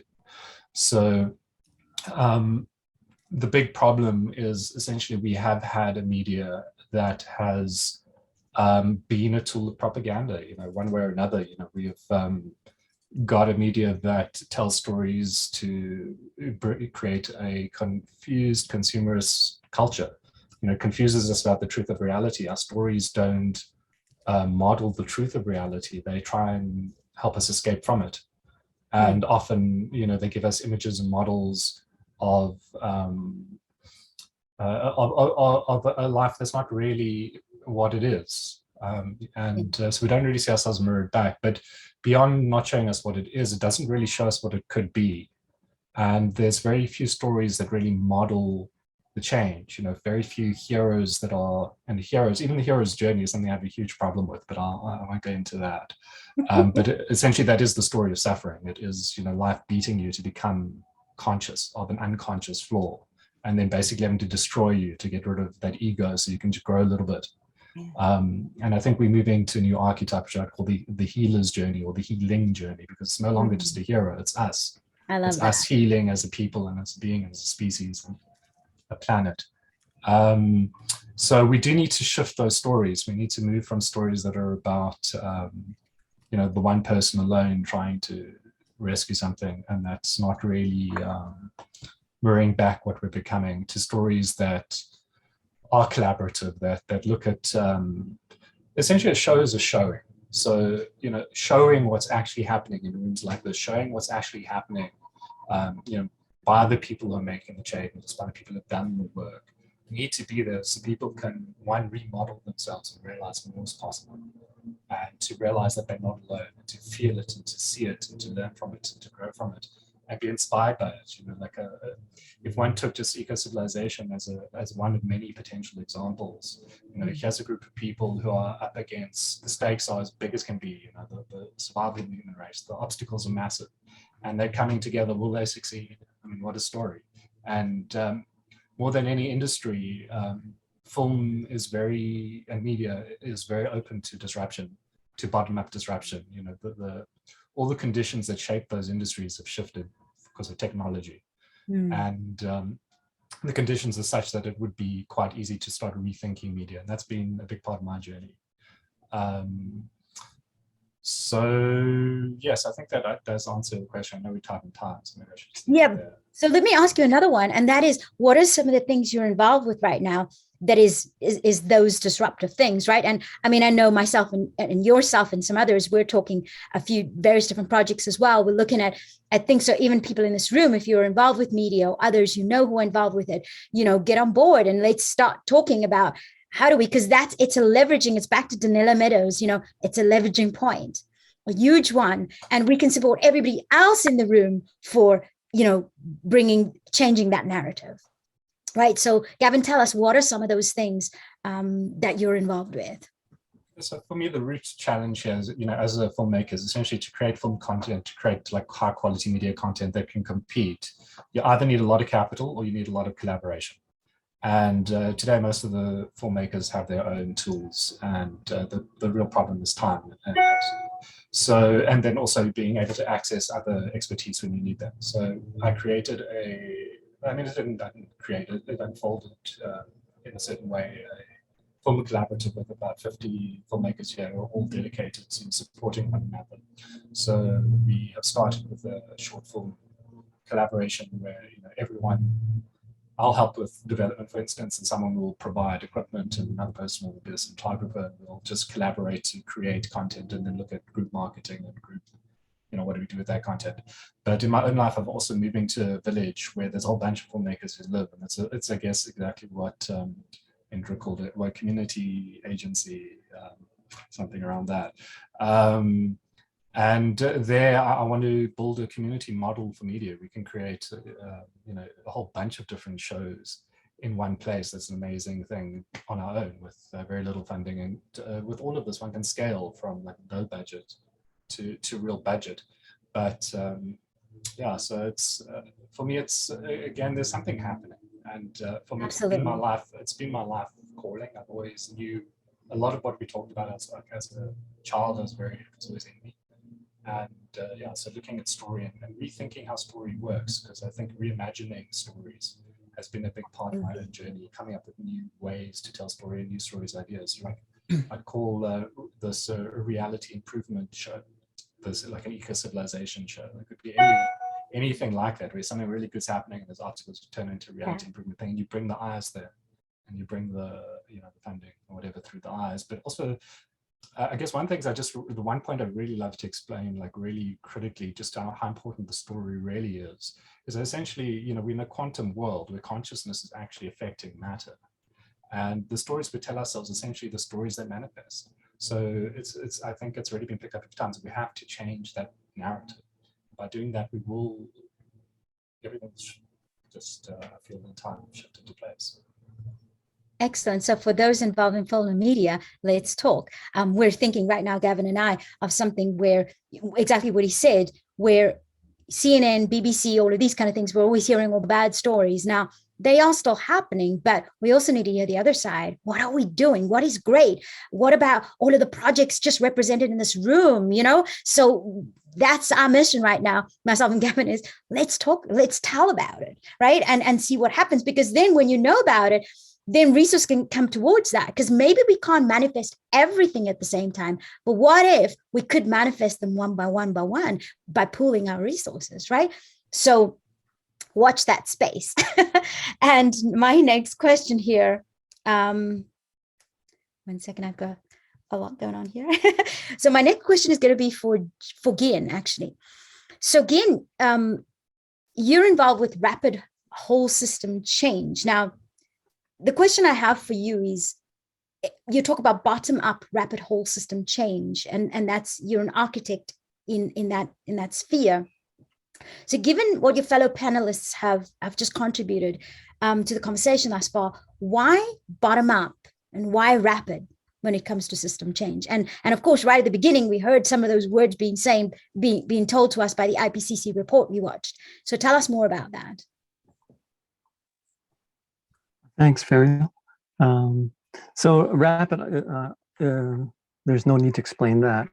I think bottom up, there's kind of no need to explain that either. Yeah, but the question I have is, nothing to say. Sometimes I have nothing to say. Okay, time's up. Okay. Moving on. But I will say something. Thank you. I think that I think that there's kind of been kind of siloed movements. Like there's top-down movements, like governments are doing their bit, businesses are doing their bit, and then the citizens of the world are doing their bit. But I think that the citizens of the world, because there has been a lack of coordination, have not really been able to, we haven't been able to create the efficacy that we have the potential to create. I think there's a huge amount of efficacy that can happen, but it requires coordination. Like just think of just the people in this Zoom room. Mm-hmm. If we were able to coordinate and you know, brainstorm, what could we alone do, you know, with the heart and brain power here, you know, and thousands of other citizens around the world who are having the same kind of dialogues, you know. So, you know, I think I'm just echoing what I've heard in so many other conversations. We need to construct a social superorganism. We need to be the organs and the cells and the different internal structures. We all have a place in that, and it's just coordination. Like the body works because it's you know, it's coordinated.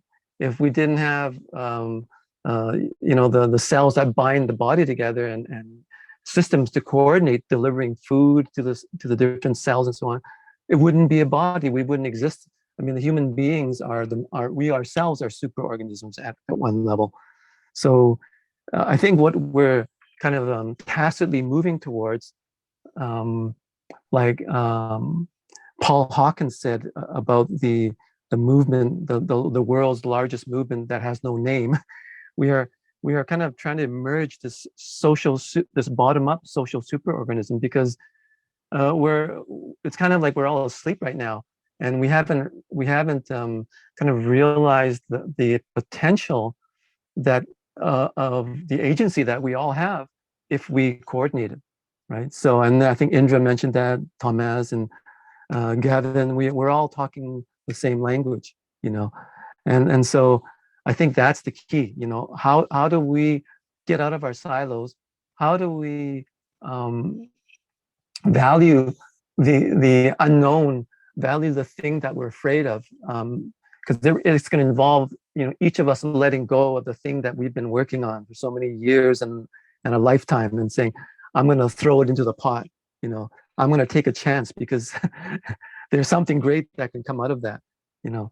So, you know, I work in the commons and open source a lot. And one of the insights about working in the commons is that if, let's say we are in the commons here and I trust all of you.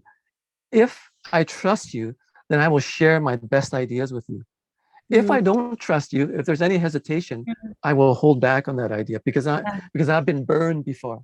You know, I've been burned. Somebody's taken my idea and ran with it and made money with it, et cetera, right?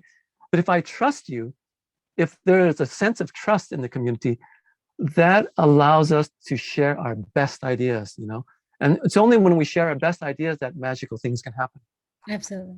So Gian, I thank you, because Gian was the one person that taught me about trust. I mean, I met Gian 8 years ago and we worked together, and honestly, I've never met a person that's trusted me more with everything that he creates. And it was overwhelming. So, but what I'm trying to say is he upped my game for sure. So I'm just trying to say is the moment that we begin to operate in this space, we're going to help each other up our game, because we have been hurt. We have this trauma that we show up with in our relationships. And this is part of why that inner journey is so important. So thank you again for helping me up my game and the stuff we're getting to co-create together. My next question here, I'm going to ask is, again, for you, Gian, but for you to tell me a little bit more about some of the projects and stuff that we're now, you know, involved with, right? And that all this bottom-up rapid whole system changes stuff is happening, but we're running out of time. So I want you to kind of condense a lot of that and give us an idea almost of what happens when you and I and others here in this room have already started doing what we're talking about here. What is some of the stuff we've been able to manifest and now we can start to bring to the world? So tell us a little bit about that. And I'm hoping that the rest of you in here that are doing amazing things, because I know you are, right? That you would actually hear what happens, because there's something that's happening at the moment. The governments are doing, I've heard of a few governments now starting to do this, where they're starting to try to get the citizens to put their electricity off, for example, for 10 minutes at a time, and everybody's doing it. So, we have this massive cost save or happening, or even energy save. Now, what if we thought about it that way with regards to our relationships and what we want to manifest, right? In our projects, if we took away a day out of the work that we do and we talk to each other. So I'm not suggesting that it is, I'm asking you guys the question, do you think perhaps that day would be very, very well spent building that trust relationships, as opposed to just working in my little silo, trying to manifest that which I am trying to do alone? So again, tell us very quickly about those projects. Okay. Well, Stop, Reset, Go, as you know, Ferial, was conceived as a 3-step summarization, I guess, of the process of transformation. So stop. If there's a problem, you recognize it, you stop. You stop causing the harm. And you need a reset after that. You need to find an alternative that will meet your objective without causing the harm. You test it out, and if it works, you implement it, you scale, you go. So that's kind of the essence of Stop, Reset, Go. So it's kind of a simple principle, 3-step principle for change, and we're employing it for system change. But in principle, you can use it at any scale. Even children can use it. We're developing it for children's program, in school-age children, because it's based on the traffic signs, the symbols for the traffic signs, the colors, red, amber, and green, and kids can understand that, So it's really using that simple process. It's very fractal.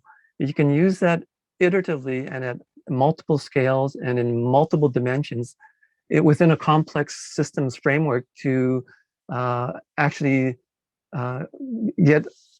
be inclusive with system change. So it's because that's it was kind of created to be simple in that fashion, but at the same time fit into a complex system framework. So tell me more about the very technologies, like some of the stuff you're working on with Jury, and some of the stuff you're working on with Joseph, myself, and Tim, and all the others, right? Tell me a little bit about how some of that connects and what it looks like. Okay, well, I think Indra asked a question on the chat about that, because she actually mentioned that she was in search of an effective media system that could accelerate these community agency networks. So tell her about. So Jury is one of my colleagues who's actually here in the chat room. He's a knowledge architect for the last 15 years. He's been developing a software ecosystem based on Web3 technology, which basically will do what Indra is asking. And it basically, what I love about the technology is when I met Jury last year, I came from the perspective of system change and anthropology and philosophy, and Jerry is a philosopher as well, but he's been programming in Lisp for forever. And so when I met him, we kind of gelled, because my kind of philosophical ideas kind of met with his programming ideas. So this ecosystem that he's developing really allows the human beings, the nature of the human being, to really bring it forth. So it's actually based on a kind of a philosophical design. It's kind of a software articulation of what the human being is. And by that I mean that it's based on the concept of the human being, the self, and the other, a very fundamental concept in philosophy. And it kind of plays on that in so many different dimensions. I can't go into the details because it'll be too long. Separate conversation. Yeah, but based on that, it actually allows us to see what we are as individuals, and that we have that, in a sense, the self and the other. When we collaborate, it's the self collaborating with the other. So Jury's system he calls it interpersonal. So it's about the human being, you at the center, and you own all your data. It's private, but then you get to choose who you share that with. And by doing that, you can actually create these amazing networks where you can track if say all of us here collectively come up with a brilliant idea to save the planet right now, right? Save humanity, not the planet. And from there, in the Indieverse, in the Indie Lab, which is what Jerry calls it, it would allow you to actually track that idea as being born in this group of people.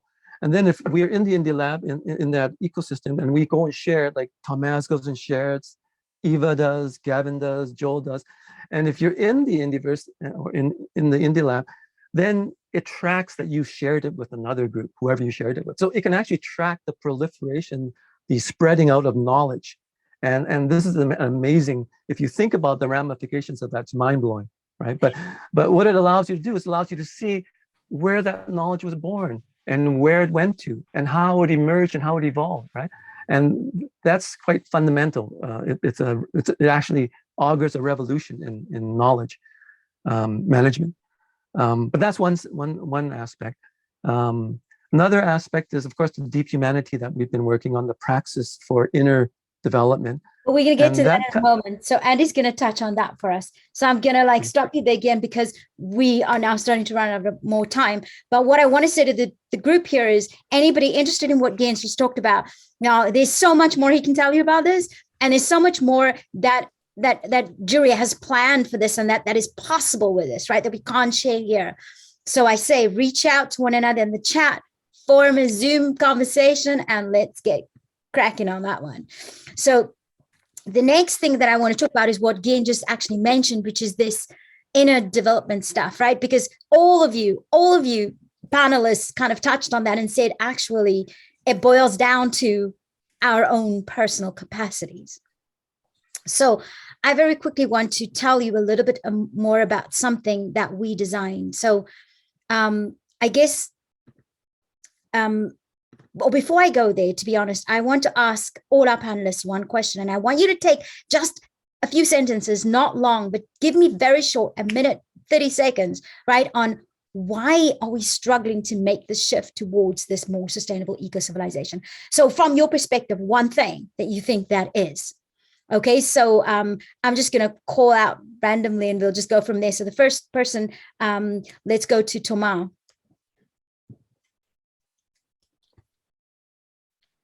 Sure, Ferial.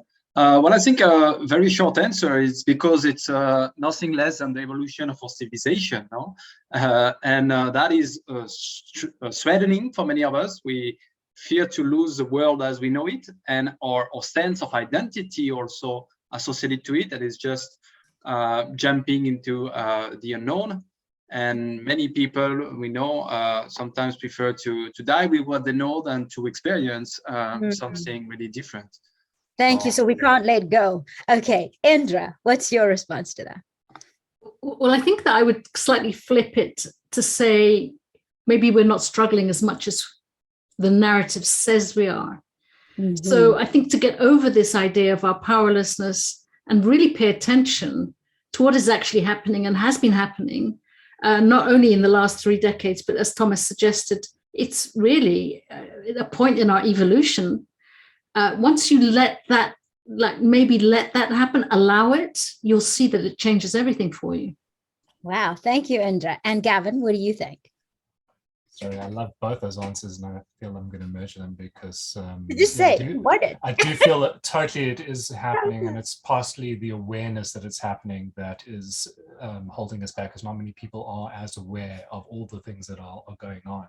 And as awareness proliferates, I think the collapse of the old will give way to the rise of the new. Ian. I would echo all of those as well. I think that we are at an inflection point in our species that has, it's been a journey of the entire lifetime that's brought us here. And now it's going to, we're at that inflection point.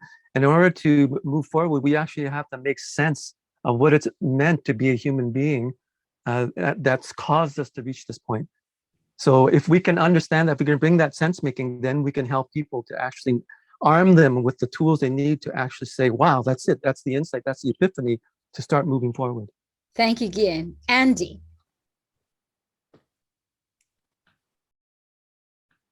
Andy, are you there? I think you're muted, Andy. You need sorry, sorry, I just had it on mute. Did it again. I apologise. Go for it. So I'm looking up over the camera a poster I've got in my room, and it's a guy called Patrick 𝗏𝗏, and Patrick was they used to call him the skier of the extreme. This guy would ski where nobody else would possibly even dream of skiing, right? And I want to take up Indra's point, which is that when you're in the mountains and you're really going for it, you have to trust that you're going to be able to make the right decisions subconsciously and naturally. And I think listening to everybody here, I think something that Gain said is everybody's been working really hard on their own thing, their own development, their ideas, their personal development, their professional development. And actually, as Thomas said as well, let go, because when you ski, you can't overthink it. You just have to let yourself fall down the mountain. And I think that's the metaphor. So even when I get stressed now and when I get fed up and frustrated and just think the whole thing's going to hell in a handcart, let go and just flow. Right? Thank you. Let go and just flow. Thanks, Andy. So we cannot solve one of the huge things that I thank you for all of you for being honest is a huge thing is we cannot solve our problems with creative. So somebody is unmuted. So thank you for all of your contributions. So I'm thinking about how do we get towards this eco-civilization that we're dreaming of, right? A more evolved, a conscious people who live, work, play, and design systems and technologies in harmony with nature that recognize the complexity that some of you have talked about, that we have to navigate and negotiate within, and constantly changing and dynamic environment that we live in, right? So we realize to manifest such a civilization, we needed to be individuals who embody the principles, attributes, and proficiencies of people capable of expressing this form of, this from our private inner worlds into this shared outer world. So basically, the conclusion that in eco-civilization, and some of us have come to, is we need to get into training. So 𝗏𝗏𝗪𝗏 and I mentioned her earlier, she was supposed to be here today, but unfortunately was called out.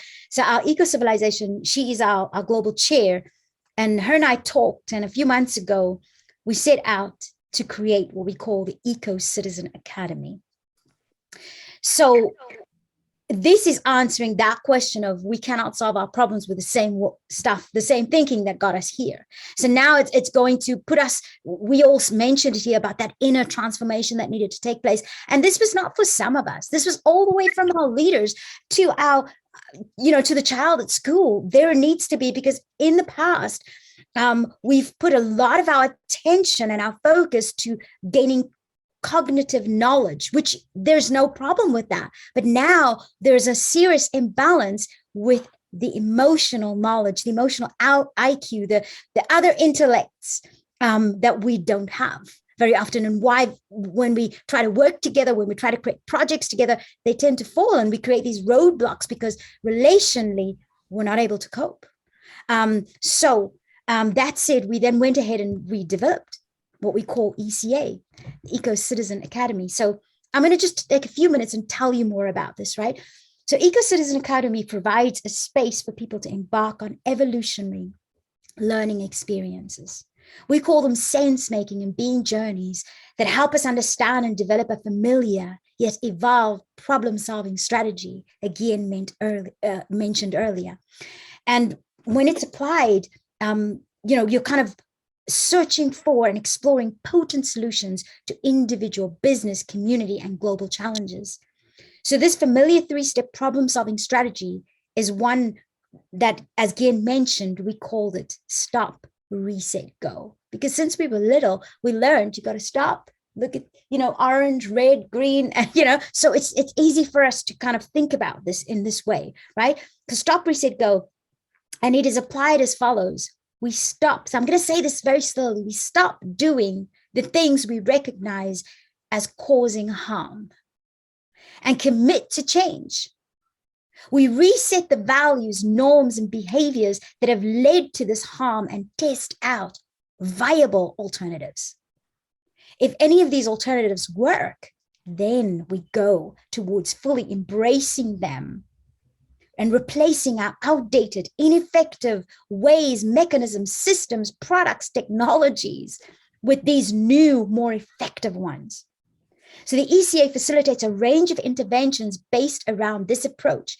And these dynamic personal, business, and community development tools are focused on transforming the participants' perception of and relationship to the experience of everyday life. This transactional relationships we understand and experience as our economy, our culture, our ecosystem. And all our journeys are designed, all these journeys we have in the ECA is designed to help align our being and our doing. So everything, all the rest of you have been saying, all the work you're doing is coming down to the same point. And then it's to facilitate improving our capacity to love and care for ourselves, our communities, and our planet in a manner that maximizes the opportunities for each and all of us to find that happiness that we want, right? And live well together. So each journey explores the practicalities and the complexities of what this requires and is designed to challenge the belief that we have all this control over everything that matters to us. Because in reality, we only have a measure of influence. So this paradigm shift empowers us to move from unequal, unjust transactions to ones where we can navigate and negotiate our complex, dynamic environment together to reach more just and equitable outcomes and solutions in situations we face every day. So with that said, I'm very quickly going to hand over to Andy and ask Andy to tell us more about, so within ECA, one of the first things we created was something called SRG Journeys, a technology that was co-created by myself and Andy. And we worked with others like Gian and Tim and a lot of others that we kind of gleaned stuff from. So and of course, within Ecocivilisation with Violetta Bulch. So Andy, what are SRG Journeys and why, in your opinion, are they even necessary or useful? Andy, I'm sure you're muted again. Can you unmute yourself? Oh, God, you would think by now I could work a system, couldn't you? Andy, got a few more minutes, so you're going to have to keep it real short for me. Thank you. Well, listen, I think the essence is it's just about holding a space for people to discover something really valuable about. I think what Indra was saying there, the people that are interested in this have already got a lifetimes of experience of their particular fascination and passion. And one of the things that we do is we've got this 3-part journey. The first part, 16 weeks, and we call it Uncovering Your Why. And it's a kind of cheesy title I'll give you, right? Uncovering Your Why. But essentially, when you can articulate, when you can align your being, what gets you out of bed in the morning and fills your life with the energy required to not just survive but to thrive. When you can articulate that, when you understand where that's coming from, and it's going to depend on what age you are, what stage you are, your development and your culture, etc., etc. But when you can really dig into that and just very clearly articulate it, then that's the first stage in, bringing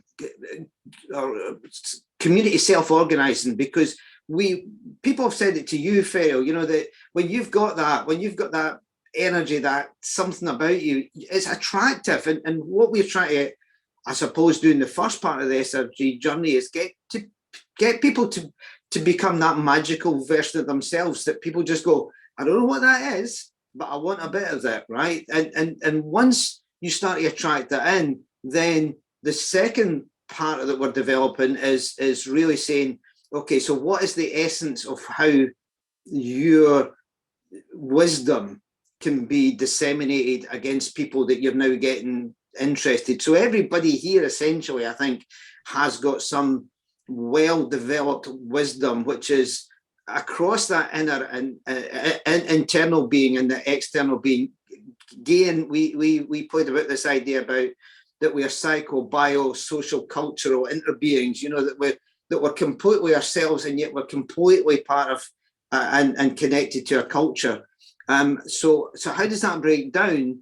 And then how do you self-organize, create these communities, and then we kind of hand that off to, I suppose, what Gary's doing, which is then how does that start to disseminate and sparkle through the whole world? But essentially, the bit that we're doing at the moment is giving people that opportunity to explore the inner reality, the inner expression, the inner wisdom, and then start to connect it out with the actual doing bit. So who are we being and how do we do? And that's kind of what we're exploring in these SRG journeys. And I think what we realized was that at some point we were not going to take it to the world, right? Our job was to create a framework. So what we've done is we are now working with others in different spheres. So the plan is that we offer this framework to the first people would be to what we call these evolutionary leaders, people who are now realizing I am in leadership, I'm leading all these people, and I firstly have to be different because I'm not going to go where I want to go with the same thinking that got me here, right? That's the first thing. But the second thing is that I need to find ways to help this community that I lead to also be in that same mindset, heart set, well set that Otto Scharmer talks about. So yes, I was one of those first people going on the Theory U. And we've included a lot of that work here and a lot of the work of so many other giants that we are standing on their shoulders. And some of them have passed on, even like Donella Meadows and other people. But we are trying to incorporate a lot of their work, the work of Dr. David Baum and so many others, you know. So Otto Scharmer, as we know, and so many other wonderful people that I can't mention here today. But the thing is that we're bringing that work to you, saying, if you're an evolutionary leader and you want to change your sphere of society, then we want to give you a tool. Number one. Number two, we're working with program developers, people who, like Gavin and others, are firmly embedded and have this social capital with certain groups, certain echelons within society, and saying that I want to translate what you've created into a language that is palatable and understood by the people that I work with.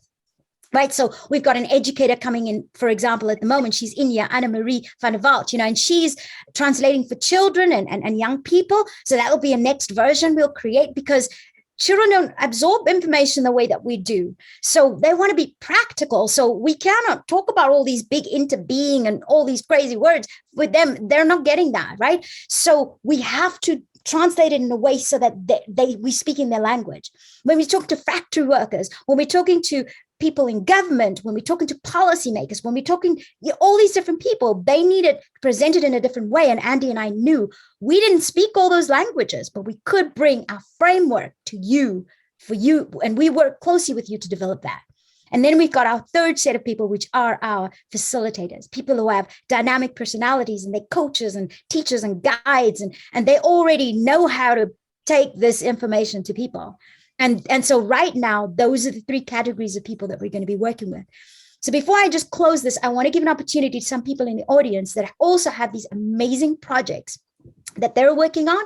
And I want to give them a few minutes, right, to just share with you, because you're going to see some of the wealth that's in here. These are some people we're already working with, because we are these incredible, as I'm seeing Gian saying, we are these incredible human interbeings, bio-socio-cultural interbeings, right? So the first person I'm going to call on, so who do I have that's got their hand up and that's ready to share right now? So Eva, I'm going to go for you. So go for it. Thank you so much to everyone. So many things resonate with me, I must say. Ferial, you're incredible. What kind of people do you bring together? and the eco-civilization is a space open for everyone, really. So many things resonate, but a quote I would like to share with you is a quote made by the first Muslim and first non-Western scholar who delivered the prestigious Gifford lecture in 1980.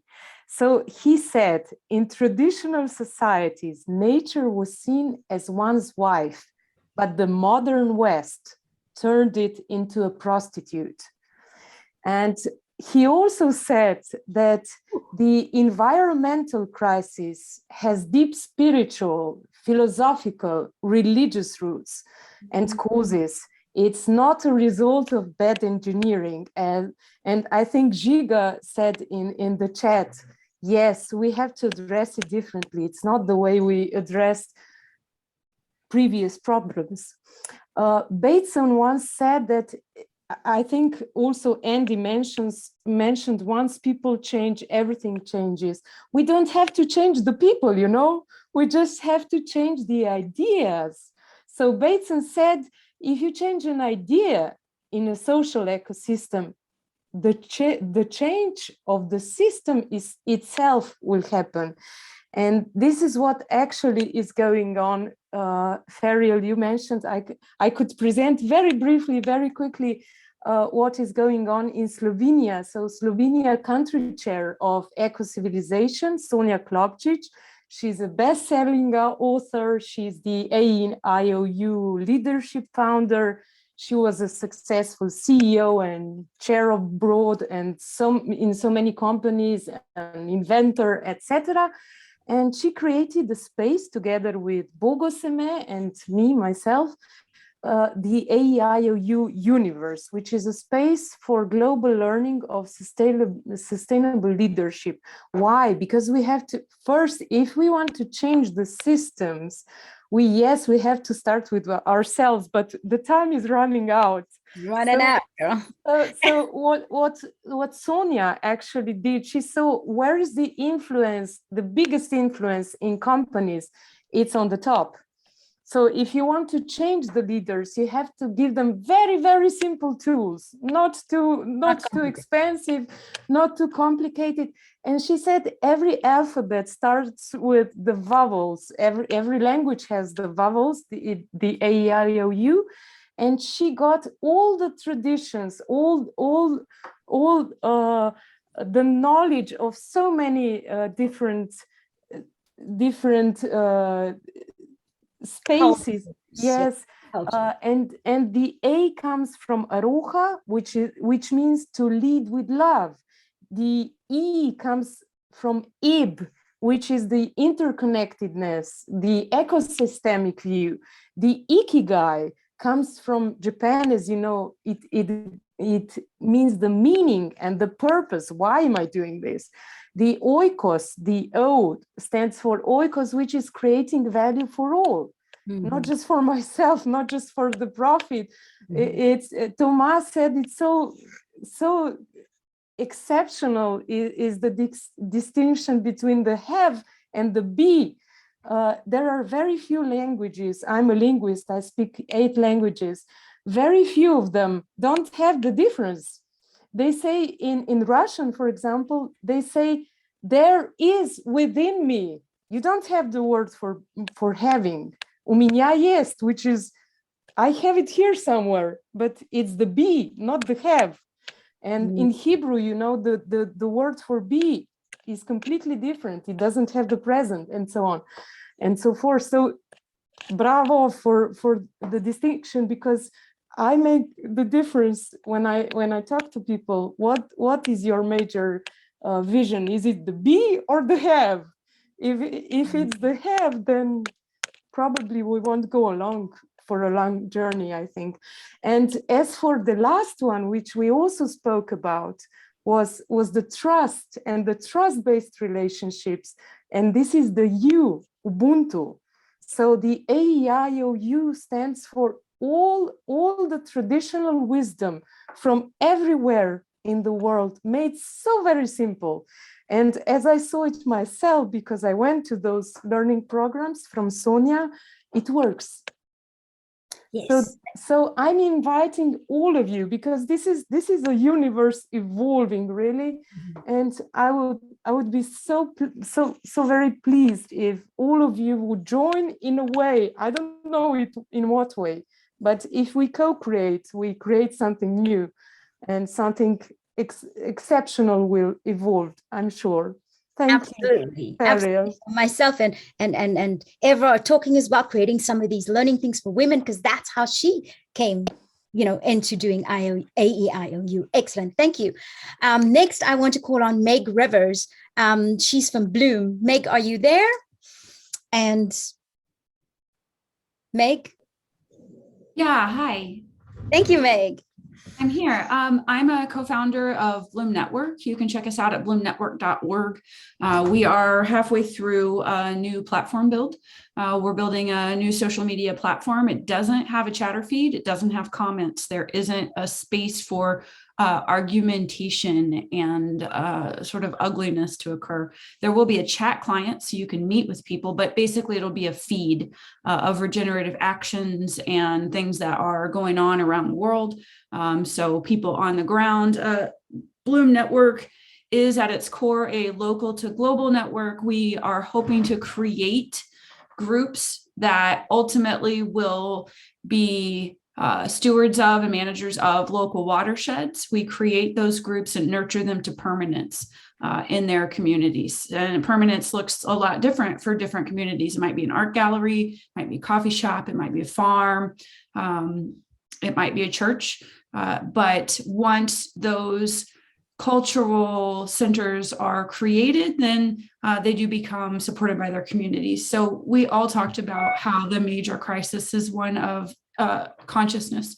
And so Bloom aims to directly transform culture by beautifying common spaces and making regenerative culture something that is nonpartisan, fun, mainstream, accessible, beautiful, and basically just inspiring people away from things that aren't good for them and into lives and cultures that are more fruitful and meaningful towards the wellness of ourselves and our biosphere. So I'm pretty excited about just our platform that's coming up. Like I said, we'll be launching that, I think, Q2 or Q3 of this year. Yeah, thanks for this. Thank you so much. So this girl's on fire, right? She's just busy designing a bunch of stuff, but I want you to start seeing the picture, right? Remember all the panelists that shared what they're involved with. So have a look at whatever just shared, what I shared with you about SRG journeys and Eco-Citizen Academy and Meg sharing about Bloom. Imagine when all these, so we're talking to one another, we're already talking, and we're looking at how do we cascade this effect of what we're doing. So what I'm saying is, if you're sitting listening, just think about what's happening here just in this room right now. So next I'm going to ask Joel. So Joel's got something going on that can absolutely push what Meg's just talked about out of the ballpark, you know? So Joel, share with us. I was given the easy task of using 3 minutes to explain a whole new economy. So I just hit the 3-minute button. So we are a money-chasing economy world at the moment, and we're drowning in wealth and we're searching for money, our own invention, to distribute it. What the hell does that mean? College desks are empty more than they're full. Restaurant tables, airline seats. You can't name anything that free enterprise doesn't know how to build that dozens of competitors jump in until downward pressure on market share, prices, profits, and wages create massive excess capacity side by side with massive unmet need. Food's an abundant, renewable resource. People are hungry all over the world. They can't be customers for lack of money, but we invented money to match buyers and sellers. The other context is everything that produces wealth is only improving rapidly. Technology, infrastructure, human skill, knowledge, and creativity, our ability to use free and abundant renewable resources. So what should be the outcome of that is an ever higher quality of life across the globe, ever shorter working hours across the globe, and ever less damage to the environment across the globe, and none of that's happening. So what's the alternative? Imagine a giant global ledger akin to the internet. Now think about this. It accounts for the wealth, it accounts for the need, it makes the match. It accounts for the work to be done, it accounts for the skilled people everywhere that are unemployed or underemployed, and it makes the match. Skip the Great Resignation, it's a blip in ridiculous, economics. So now, what would it look like if it lived in the commons like the internet, if it was run by protocol and not by politics or management like the internet? It would literally do this measuring like I mentioned. And think about these features of the internet. Number one, it's run by protocol. again, no politics, no battles over how to run it. Once you get on, there's mass customization, which again is a business term. And everything I'm discussing with my 1 minute left is a revolutionary business model that can arrive through minimum viable product and early adopters.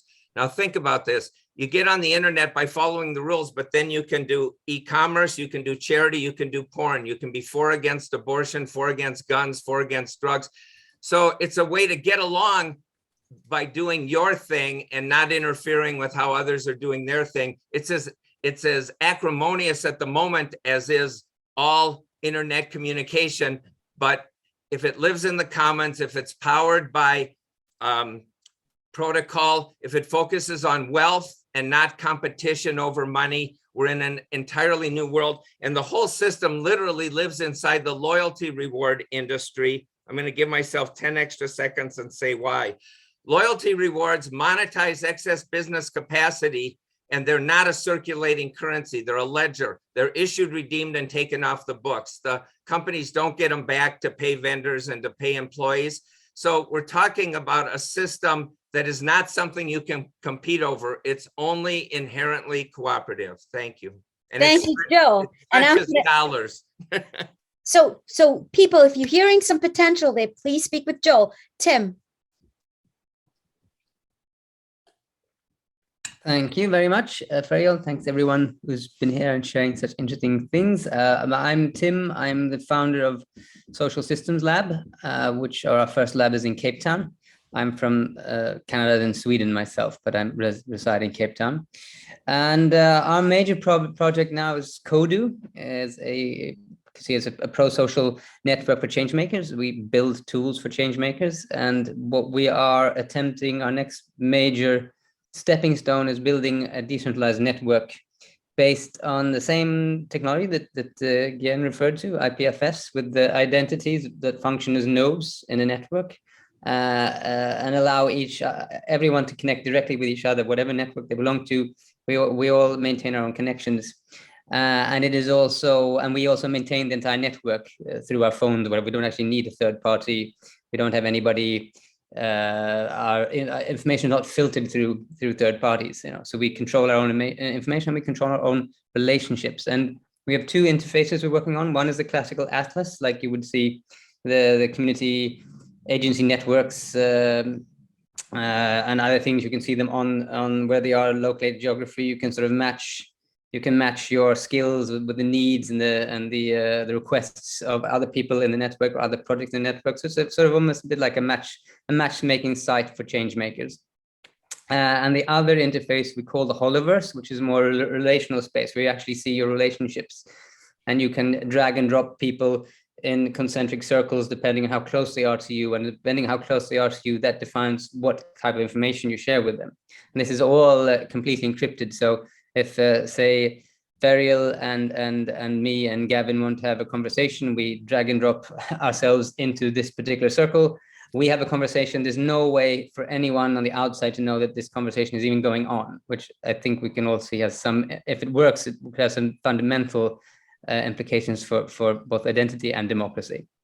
And obviously we have a whole bunch of tools built into this system for collective sense making, for defining like what kind of information do I process. It's all very much like almost having a dashboard rather than a portal or a platform, but you really control what information you receive and how you receive it, and also how you choose to present your identity to the network and to everybody else that you want to connect with. And the final thing we're working on is the altruistic wallet, which is basically a wallet of which the contents of which you can't spend on yourself. You have to spend it on somebody else. And in our case, we're funding various types of projects around the globe. And in this wallet, it's not only money, but you can also put, like, if you have special skills, if you have a ton of bricks lying in your yard you're not using, all these things can go into the wallet as assets that other people in the network can then claim if they need them for their particular project. And that's very, very briefly what we're up to right now. Thank you so much, Tim. So myself and others here in this room have been working probably for about 3 or more years with Tim, trying to put a lot of that together. And we just had input from in different ways. We weren't part of the central, like, creating it, but we had our part to play. And so what I'm saying here is, I'm hoping people like Hussein, you're taking notes fast and furiously, because there is so much here that you can be meeting with. So we're having meetings, and because these things, they need to get to the people, right? This is why we're creating them. So I want to end here, because I know we've all got to get to next meetings and things like that. We could go on here, because this is exciting stuff when you start to see what happens when we start to talk to one another. Right? I think something incredible happens. So I want to really encourage every one of you and challenge you. Invest in building relationships with one another. You know, there's a whole community of people here. Most of these people are some of my dearest friends and whatever. And we've been working for years. And for the first time, we're starting to really see, oh my gosh, these things, because the world is needing this stuff, people. Right? So, but very often we don't have all of the tools, like we talked about earlier. We need that media to go tell them about it. We need, right? Because we've been doing our parts. But when we come together, something magic is going to happen. It does happen. So my encouragement here is please, please, please, if you walk away and do anything here, just talk to each other. Right? Hopefully we'll try and facilitate some meetings and things that we can do that. But we've got all your details, you know, from the talk, and I'm going to be reaching out, and I'm going to be trying to connect you. And for myself, please call me out and let me get into rooms with you, talk to you, because I know something incredible happens when we do that. So thank you so much for being with me. I'm 𝗲𝗄𝗄, and just thank you. I know we've gone over time, but I'm so grateful that you've stayed. So hope you guys have a good rest of your day. And thank you for having used the chat. Half the time I couldn't see what was going on in there. But yeah, ciao, ciao. Thanks so much. And panelists, thank you so much for all of your input. Really amazing. Appreciate you all big time. Bye. Thank you all. Bye. You can say goodbye, unmute yourself and say goodbye. Yes. Bye, everyone. So much, everyone. Bye bye. Thanks so much. Hi, everyone. Nice to meet everyone. Thank you very much. That was amazing. Thank you very much. Blessings. Namaste. Have a great day. Namaste. Have a light, Joe. See you soon. Thanks, everyone. Bye. Bye-bye, Kingsley.